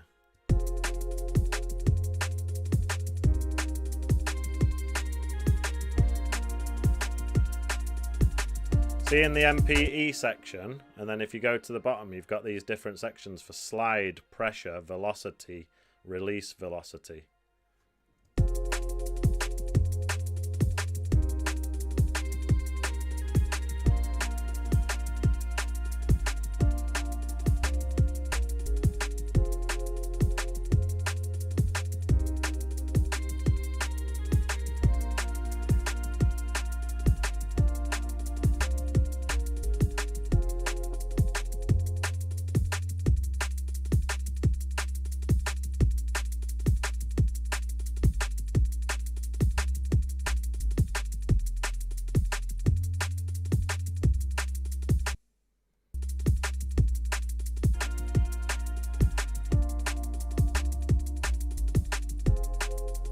So basically, just to recap, I started off this whole thing with the chords. So I started off with these Rhodes chords, for better or for worse, you know. And then I added a piano that's playing the same chords.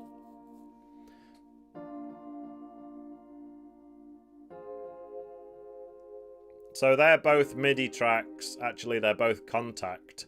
Then what I did is I used audio tracks to put in the kick and the snare. And so they're literally just samples dropped onto audio tracks and then like sort of duplicated so that they make this pattern. I also got a hi-hat loop. And I also got a 1-bar loop of the hot pants break. And all together that makes the drums group. And so far, the only bass sound that I've put together is this wavetable, which is making a subtle sub-bass wobble.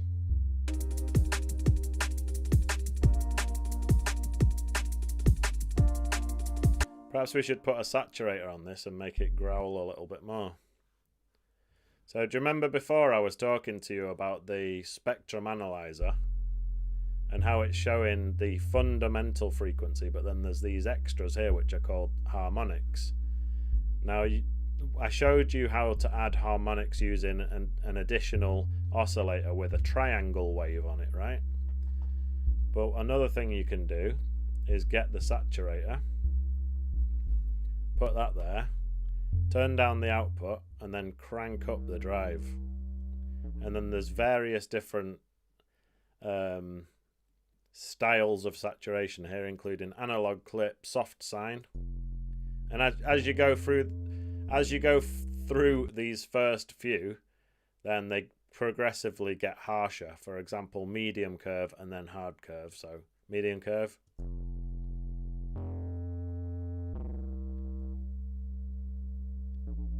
obviously need to try not to take it too far, and then hard curve. Big up Jam Shahid in the chat. Anyway, I'm not going to be using hard curve. By the way, in Live 11, you only had maybe 4 or 5 options here. Now you've got 8, including Wave Shaper and Bass Shaper. So these are some new ones.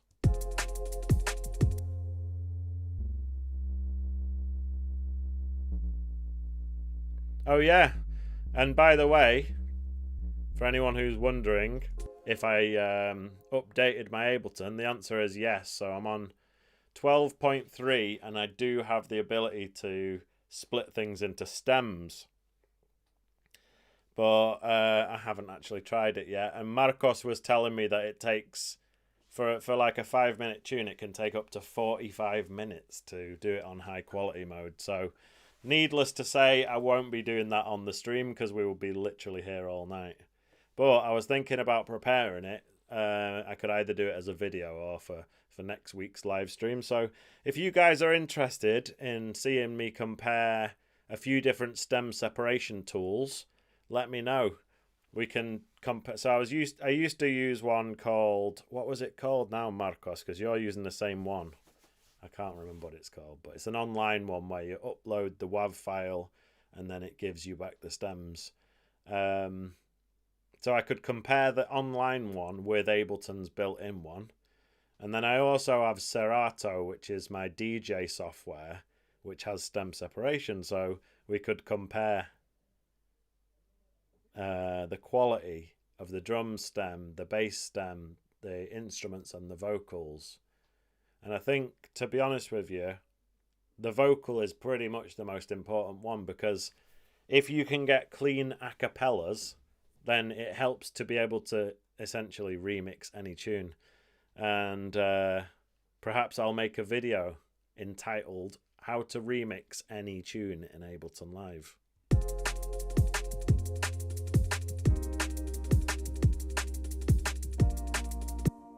Where I basically just get a tune, extract the acapella, and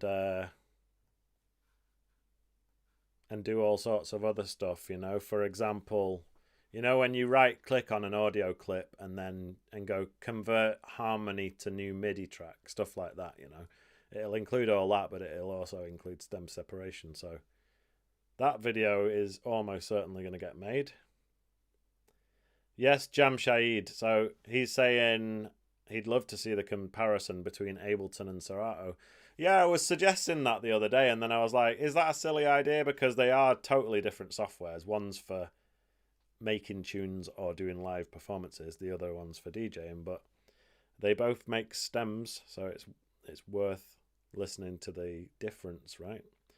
And probably at some point in the past year or two, there's been producers that are using Serato to make their stems and then import them into Ableton. So that's one way that you could do it. And if you're still using an older Ableton and you happen to have Serato, that's a way you can do it.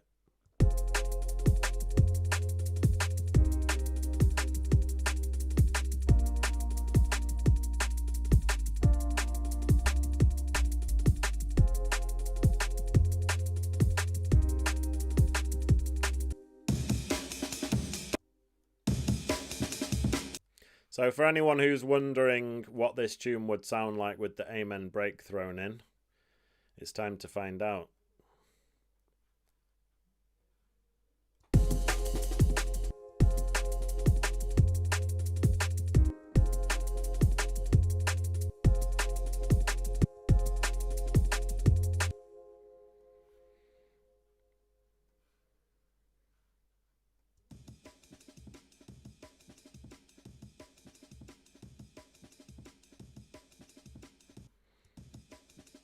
I was thinking of layering it in kind of quietly.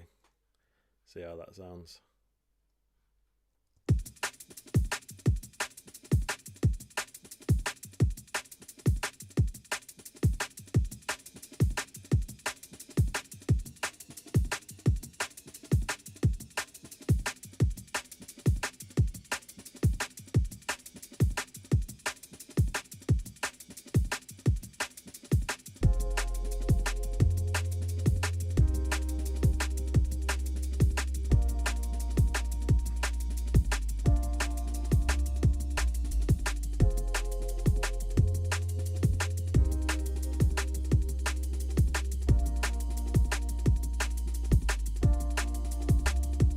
Say, Ben's saying needs pitching up. So at first I tried it on repitch. Suppose it does sound good. You know, before I was going on about the transient shaper, so let's try it on the Amen break so I can really give you a demo. So what I'll do is I'll put it back to full volume so you can actually hear what I'm doing. Alright, and then let's get the transient shaper. And you can hear that it's sounding quite messy right now. And what I mean by messy is, obviously, it's the Amen break, we all love it, but when it comes to making a liquid drum and bass tune, we're just kind of layering this in there, so perhaps we don't want it to be so over the top. So let's hear what happens when I turn down this sustain.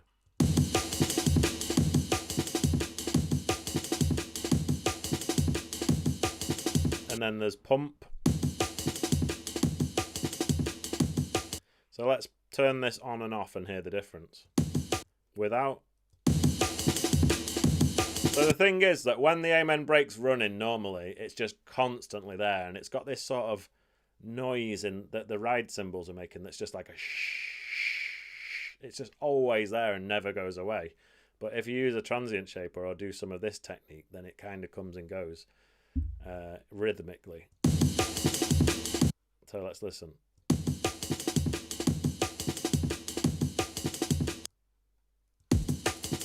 And then just blending that in with the rest of the drums.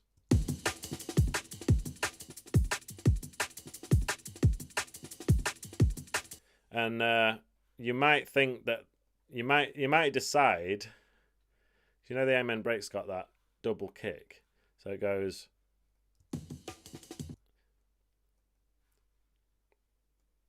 this here, this double kick here.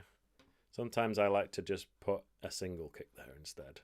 So I might copy this one here, copy that and paste it there. And now it sounds like this.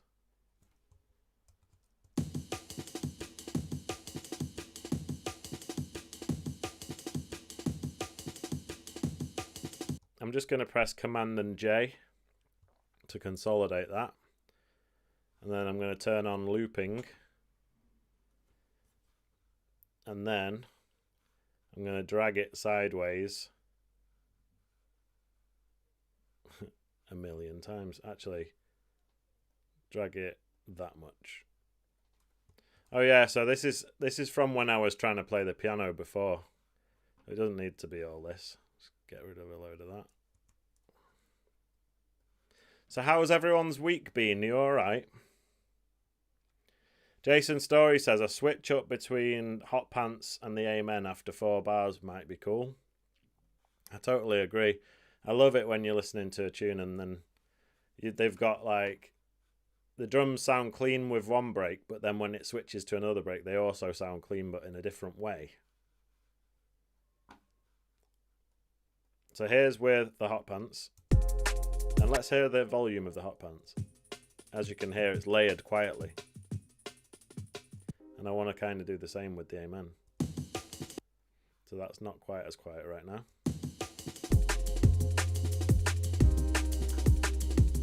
When it comes to layering the Amen break, you can either choose to have it sort of more up front and center, so you're basically telling the listener, hey, this is an Amen tune.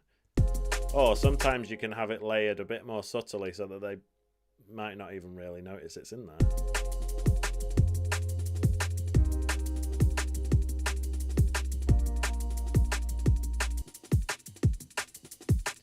So tell me what you think in the chat. Is it, do you like to layer the Amen break quietly and subtly sometimes, or does it always have to be up front and in your face and telling everybody, hey, this tune is an Amen tune?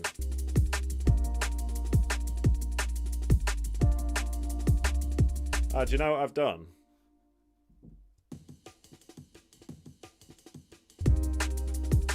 Oh no, forget it.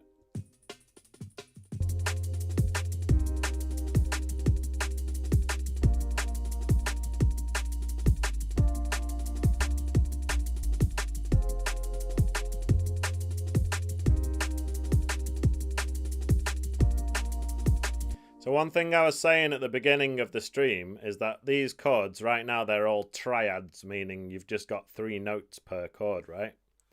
But one thing you can do is you can go mad and add a load more notes per chord. So we got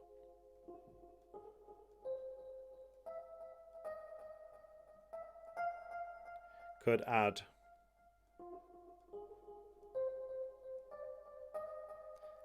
that note to see how that sounds. And don't forget the velocities, because if you add it with more velocity than the rest of the chords, then that's going to poke right out. So you want to put it ideally somewhere there.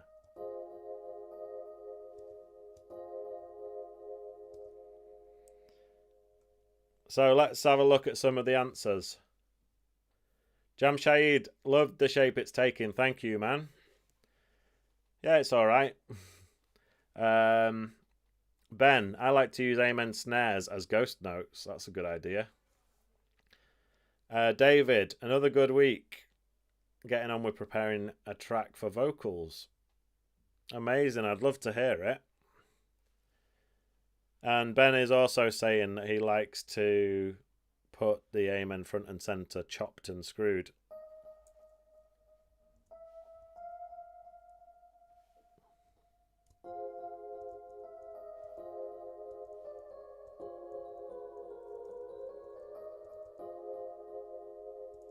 So, you know, obviously there's technical names for these kind of chords.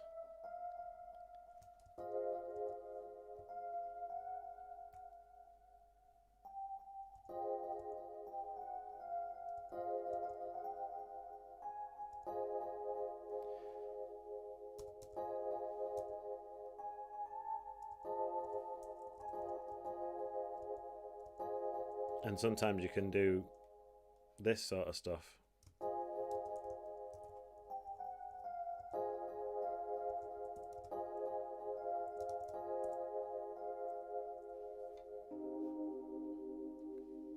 Know what I mean?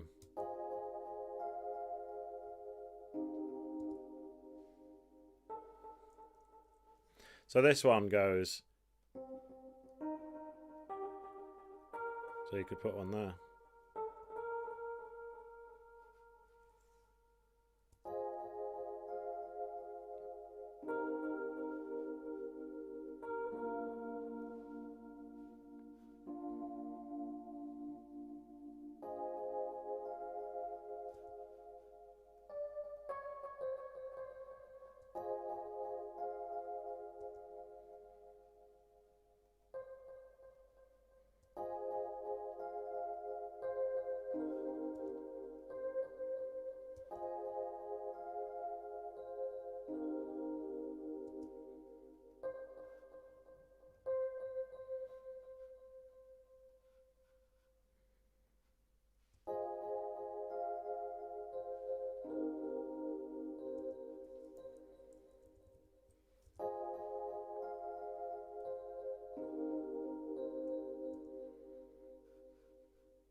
Have I used the expressive chord feature? I'm not sure, to be honest. Maybe I have.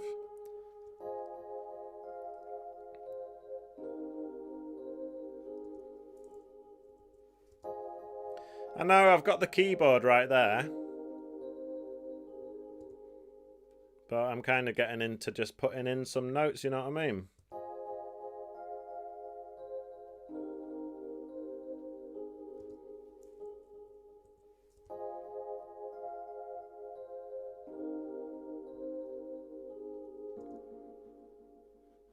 So then what I do is basically, you can see I've got the notes there, yeah? A sharp, D and F. So what I do is I click them here. And then try and figure out what would be the next one up that would sound good. So we've got A sharp, D, F. What could be another chord to add that would sound good? Maybe this one. But as I was saying, when you add it, make sure when it comes to the velocity that it's sort of in the middle of the bunch and not sticking right out the top. Otherwise it's going to really draw attention to itself.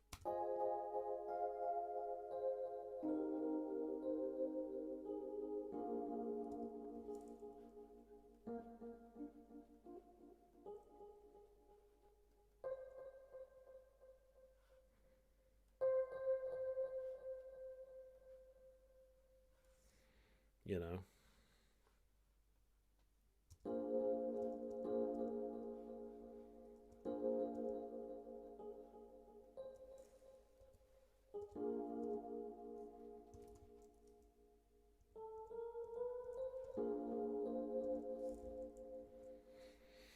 Anyway, you know, let's just play the drums for a second.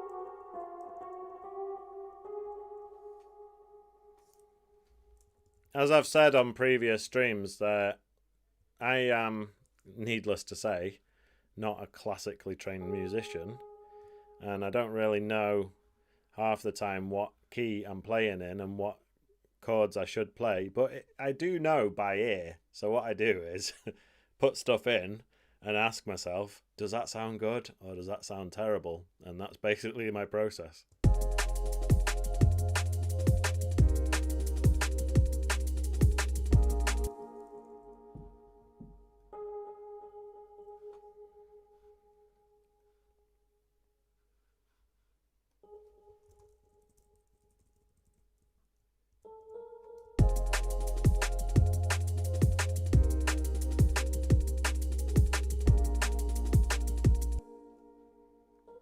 That could go ding, ding, ding.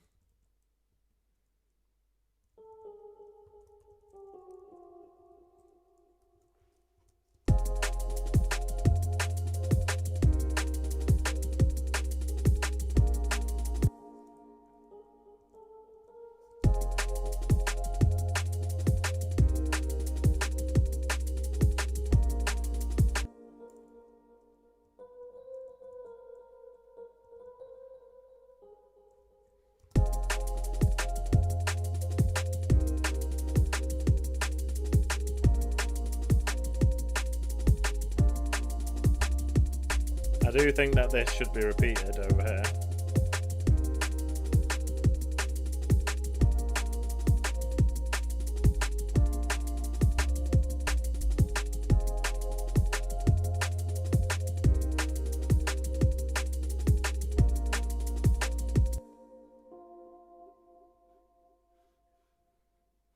Perhaps this F here should be a bit up in terms of the velocity, just to emphasize it. Thanks for bearing with me, guys.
Another thing I will say is this, right?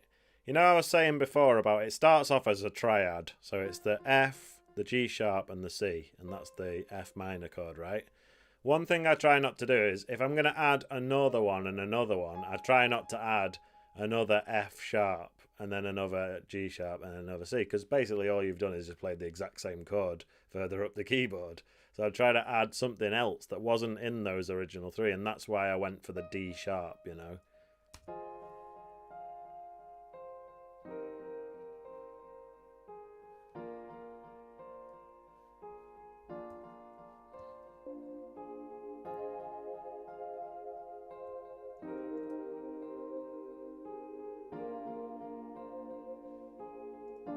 All right.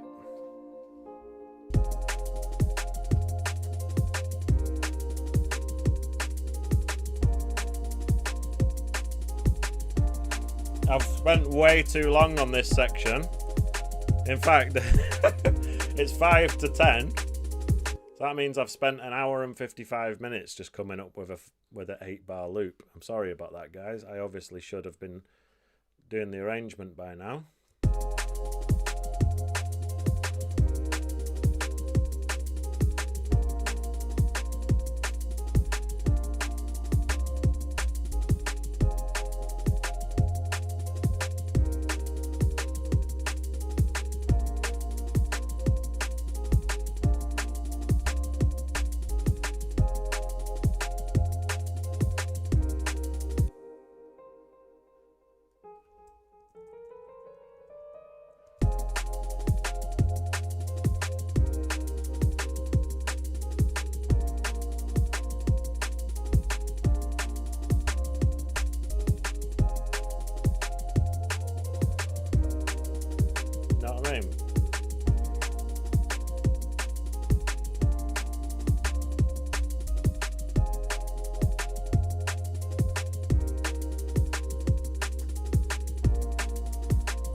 Still not sure about that.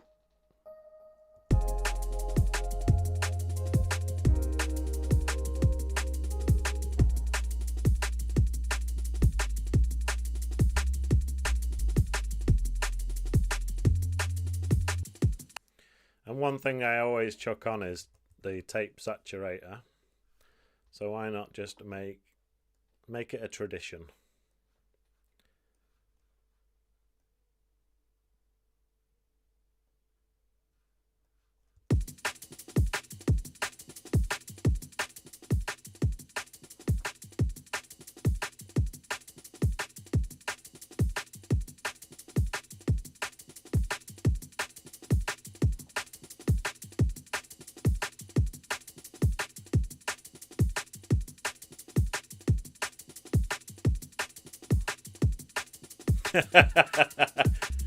How's the album coming along? You know what? I'd probably mentioned it before, but I am currently working on my course, which is a ridiculous amount of work. So forgive me if it seems like I'm dawdling with the album. But in answer to your question, what I did is, when I was off camera, I did go through them all again, and I opened up the Notes app on my phone and just made a note of all of the tunes that I think should be on the album. So that's as far as I've got, but that's a good first step, so I can figure out which ones to actually work on and finish, and what's going to be on the album.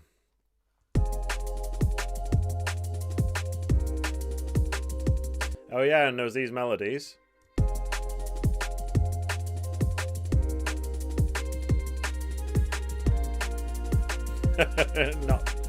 Not feeling it really.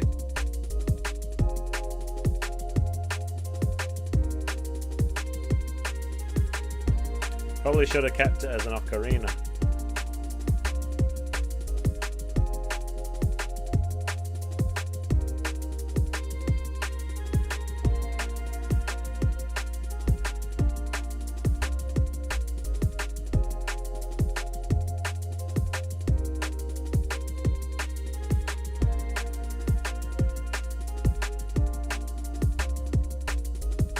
Need like some Manchester rapper on it, you know what I mean, like DRS style rapper, which, to be honest with you, there's probably about 15 to 20 guys who all sound like DRS these days, so any one of them will do.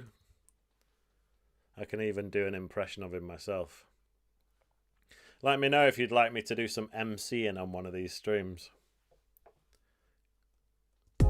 I'm not sure how it'd really work with like me using the microphone to talk and then also recording rapping with it, you know?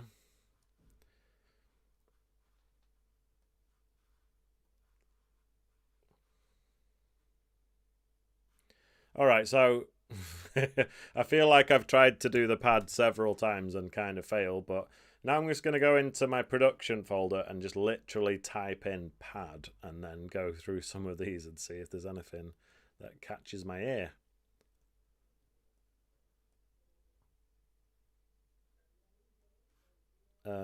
Why can't I hear anything?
No, I'm not. I was saying on a previous stream that I did make a video like where I used AI, as in BandLab Song Starter, to start off a tune. And it was during the time when ChatGPT was just blowing up and everyone kept talking about AI. But I actually was having some, what's it called? I was having an internal moral debate about whether I should be using AI in music production and stuff, you know?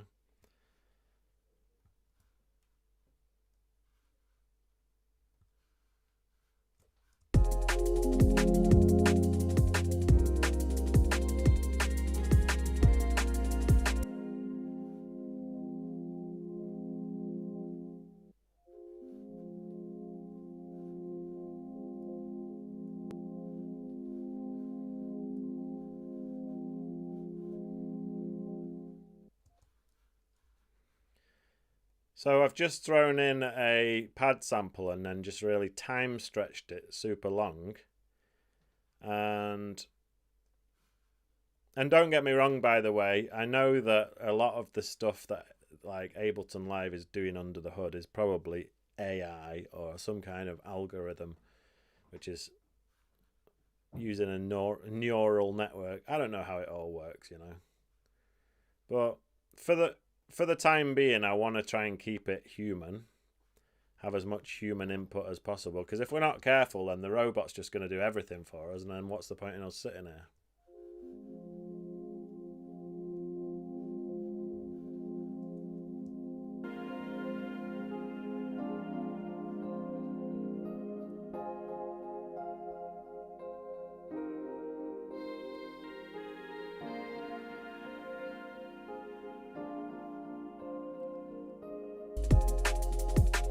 Yeah, no doubt Ableton Live 13 is just gonna like, you'll just press a button and it'll just create a tune for you.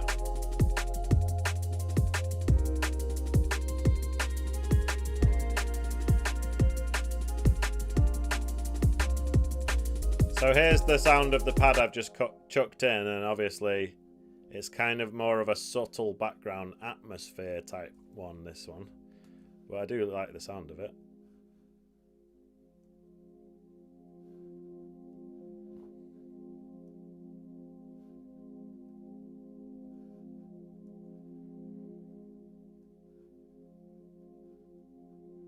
So what do you guys think in terms of AI?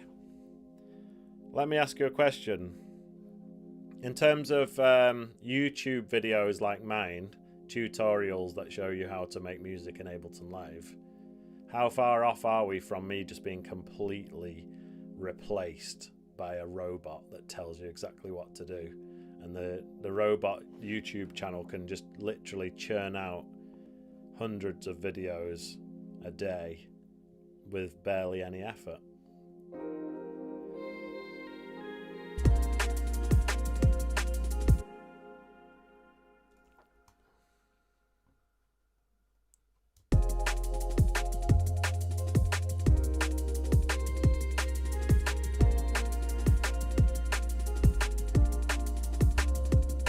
Big up E.E. Wilson. I don't know how long you've been here for, but I didn't see you before.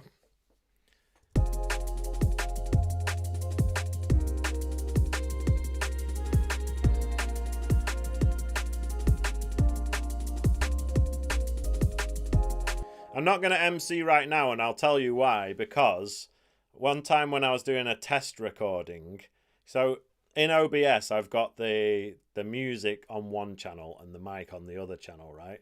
And I did a little test record and I spat some bars over a beat. And when I played it back, I wasn't in time to the beat. And it sounded like I was rapping off beat and that I'm terrible. So for that reason, I'm not going to press play now and start rapping, because if it turns out that I'm off beat, you guys will think that I've got terrible timing, and we can't have that, can we?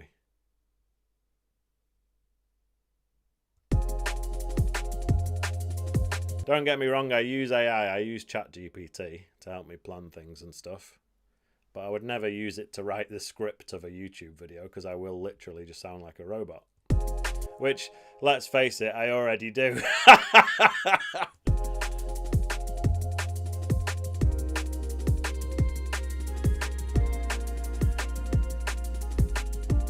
Do you think at some point it will actually be able to, like, open up Ableton and show you a screen recording and then point the mouse to this and then talk and say, here's what you do and blah, blah, blah? Almost certainly, yes, but how long is it going to be? That's my question. Do you think I've got 8 years? Do you think I've got 10 years before I am completely replaced?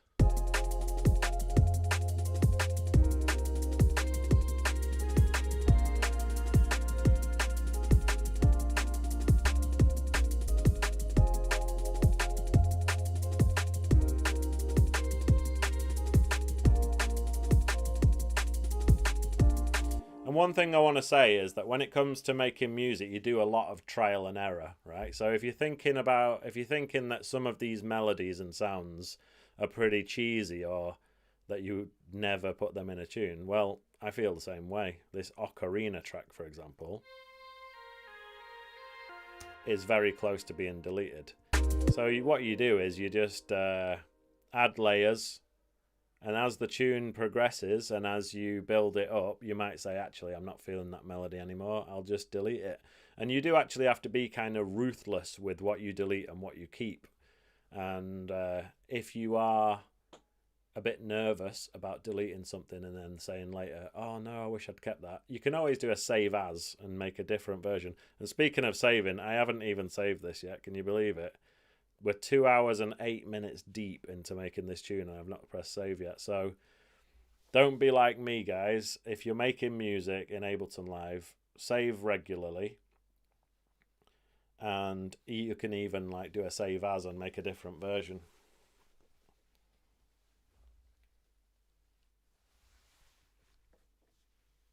Yeah, ChatGPT is good for chord progression.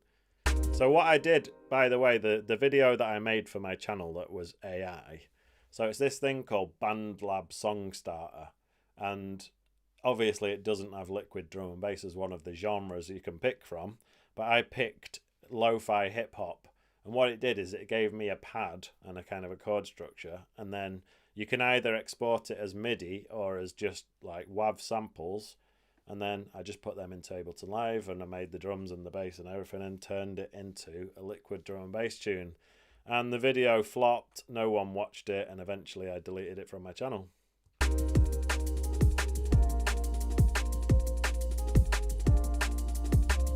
Oh yeah, that was it. Thanks for reminding me, Jamshahid. Fader was the service that I used to use for stem separation, but I cancelled my subscription when I found out that Ableton is going to have it built in.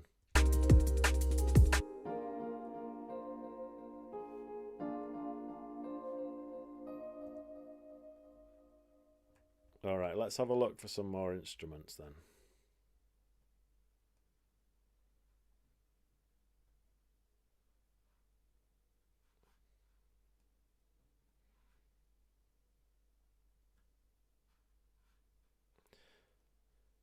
I swear it's all changed because I used to be able to just go orchestral and it would only show me. But is it these filters here?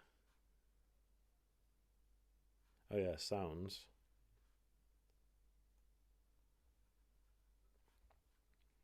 So what do I want? Woodwind?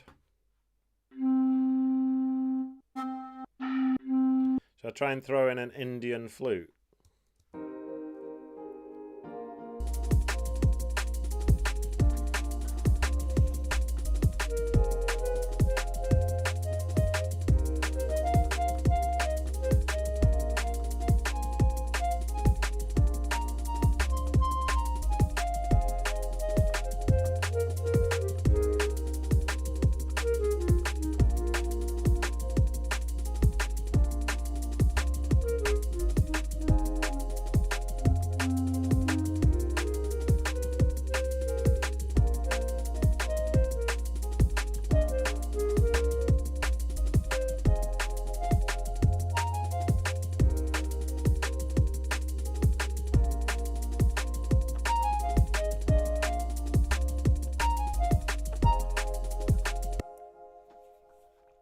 Sometimes I like to throw on a delay before I've even played the melody.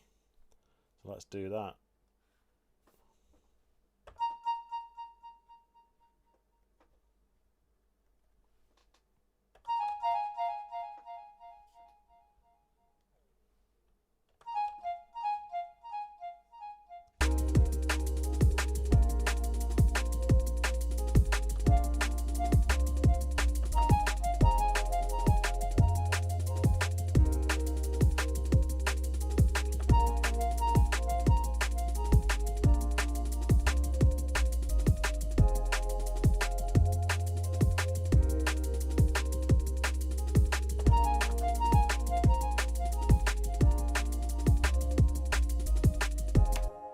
There you go.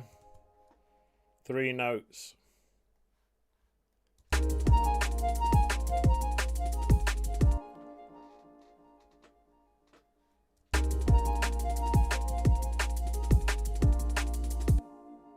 Alright, so let's just pile effects onto it. So I'm going to add the chorus ensemble.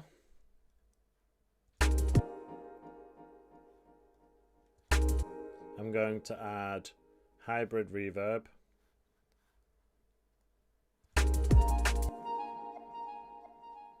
And maybe even the saturator.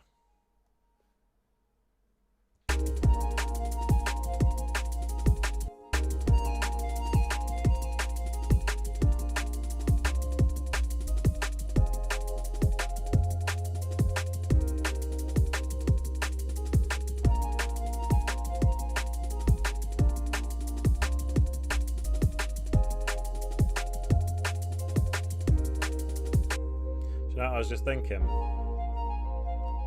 I want to big up my mate Bjorn, who gave me this sample pack called Drum Loops. And Drum Loops is just a collection of hip-hop drum loops that you can use in the intro. Sometimes I like to do a hip-hop intro. So let's have a listen.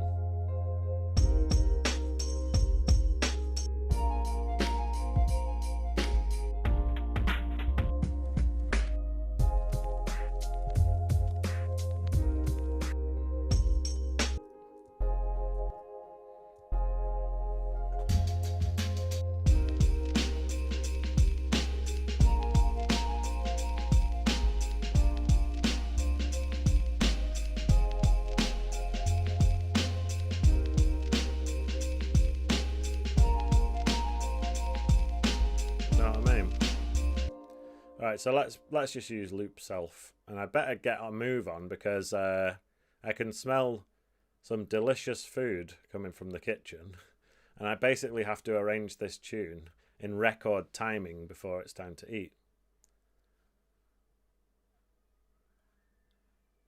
So we're going to have loop self going on for a bit.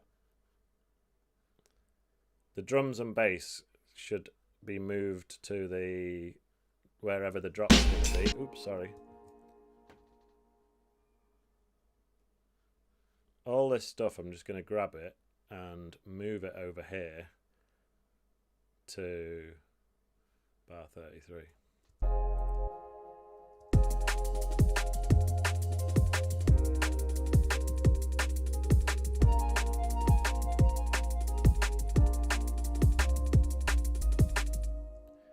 So what we're going to start off with is this haunting pad. And obviously these drums can be quieter.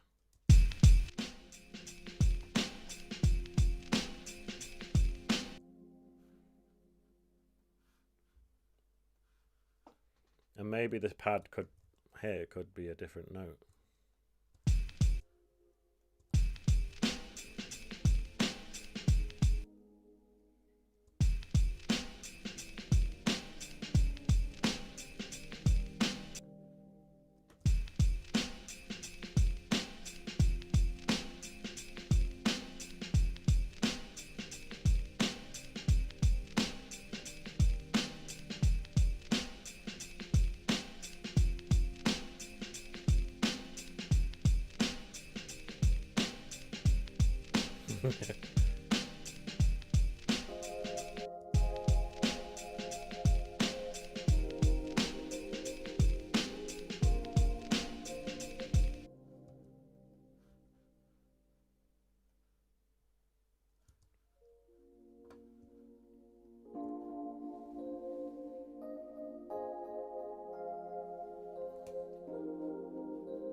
Wait.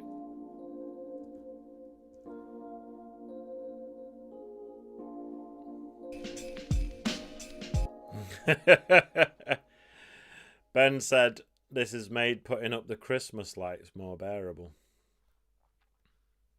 Alright, so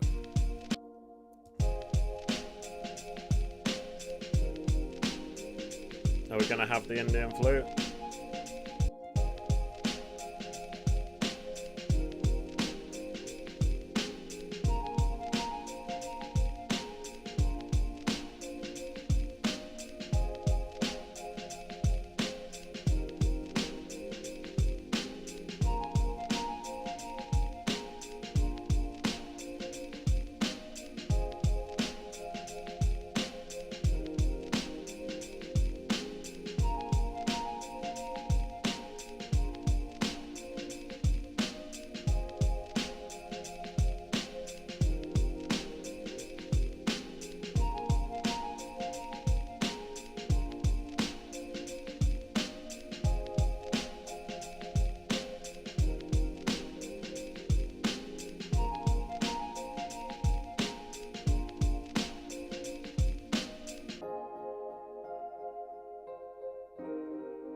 Obviously that would just cut off there.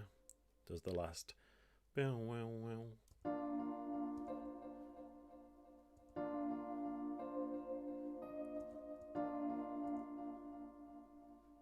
all of this gets cut off.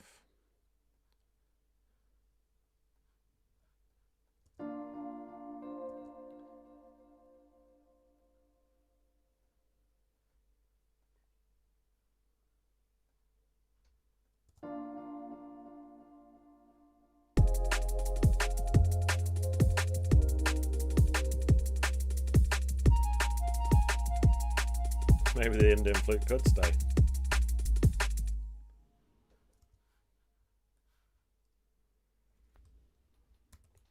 Alright, so what have we got then? We've got a hip hop intro. Yeah.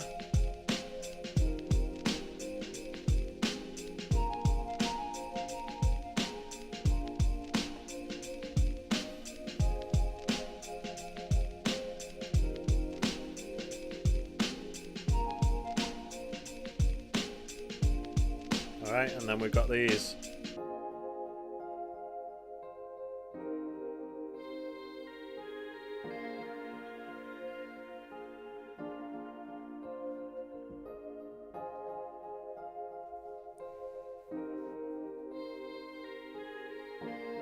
And obviously a riser, reverse cymbal.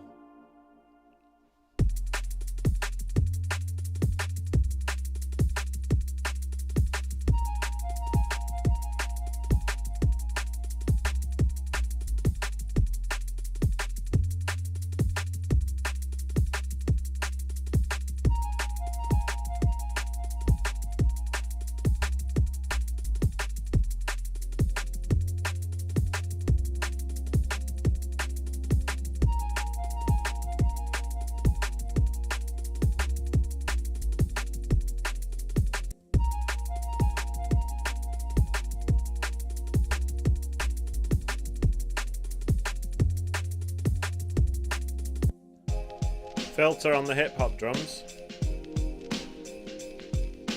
What do you mean, like get rid of the low end? Or like do the whole bandpass thing?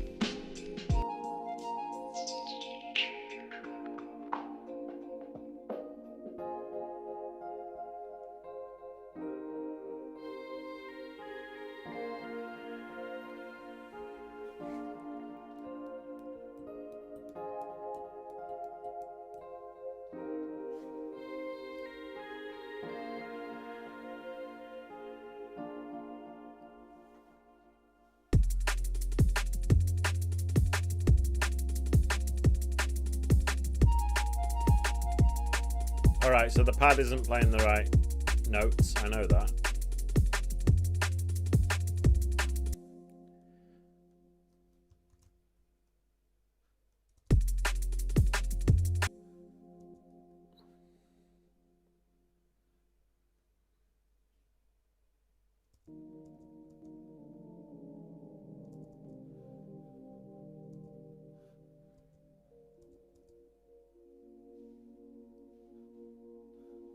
Big up Misty.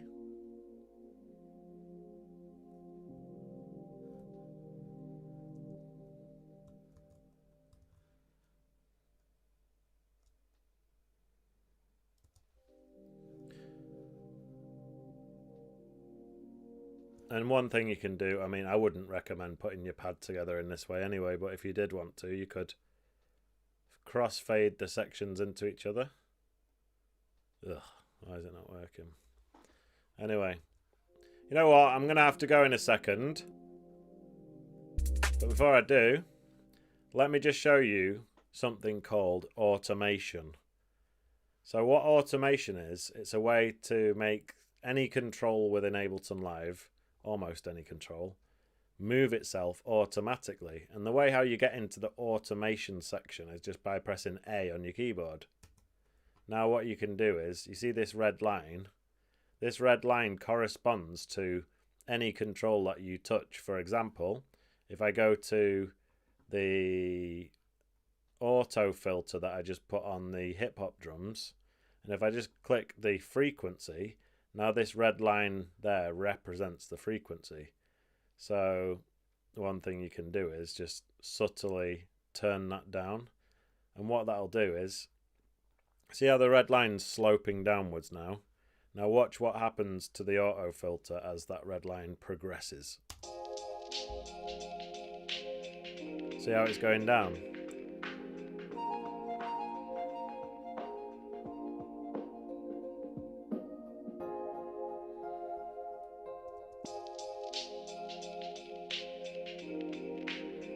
And obviously it doesn't have to be a bandpass filter, it could be a low pass filter like this. And then you're just subtly taking off the top end.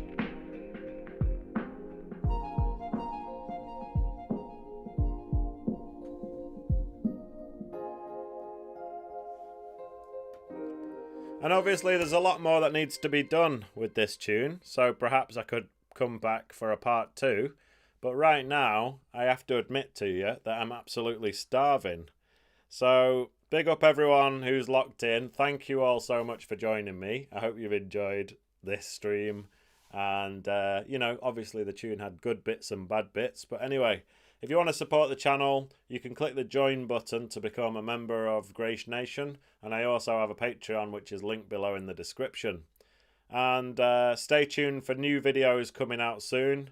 And I'll be back here, same time, same place next week. So have an amazing week, and I'll see you next time.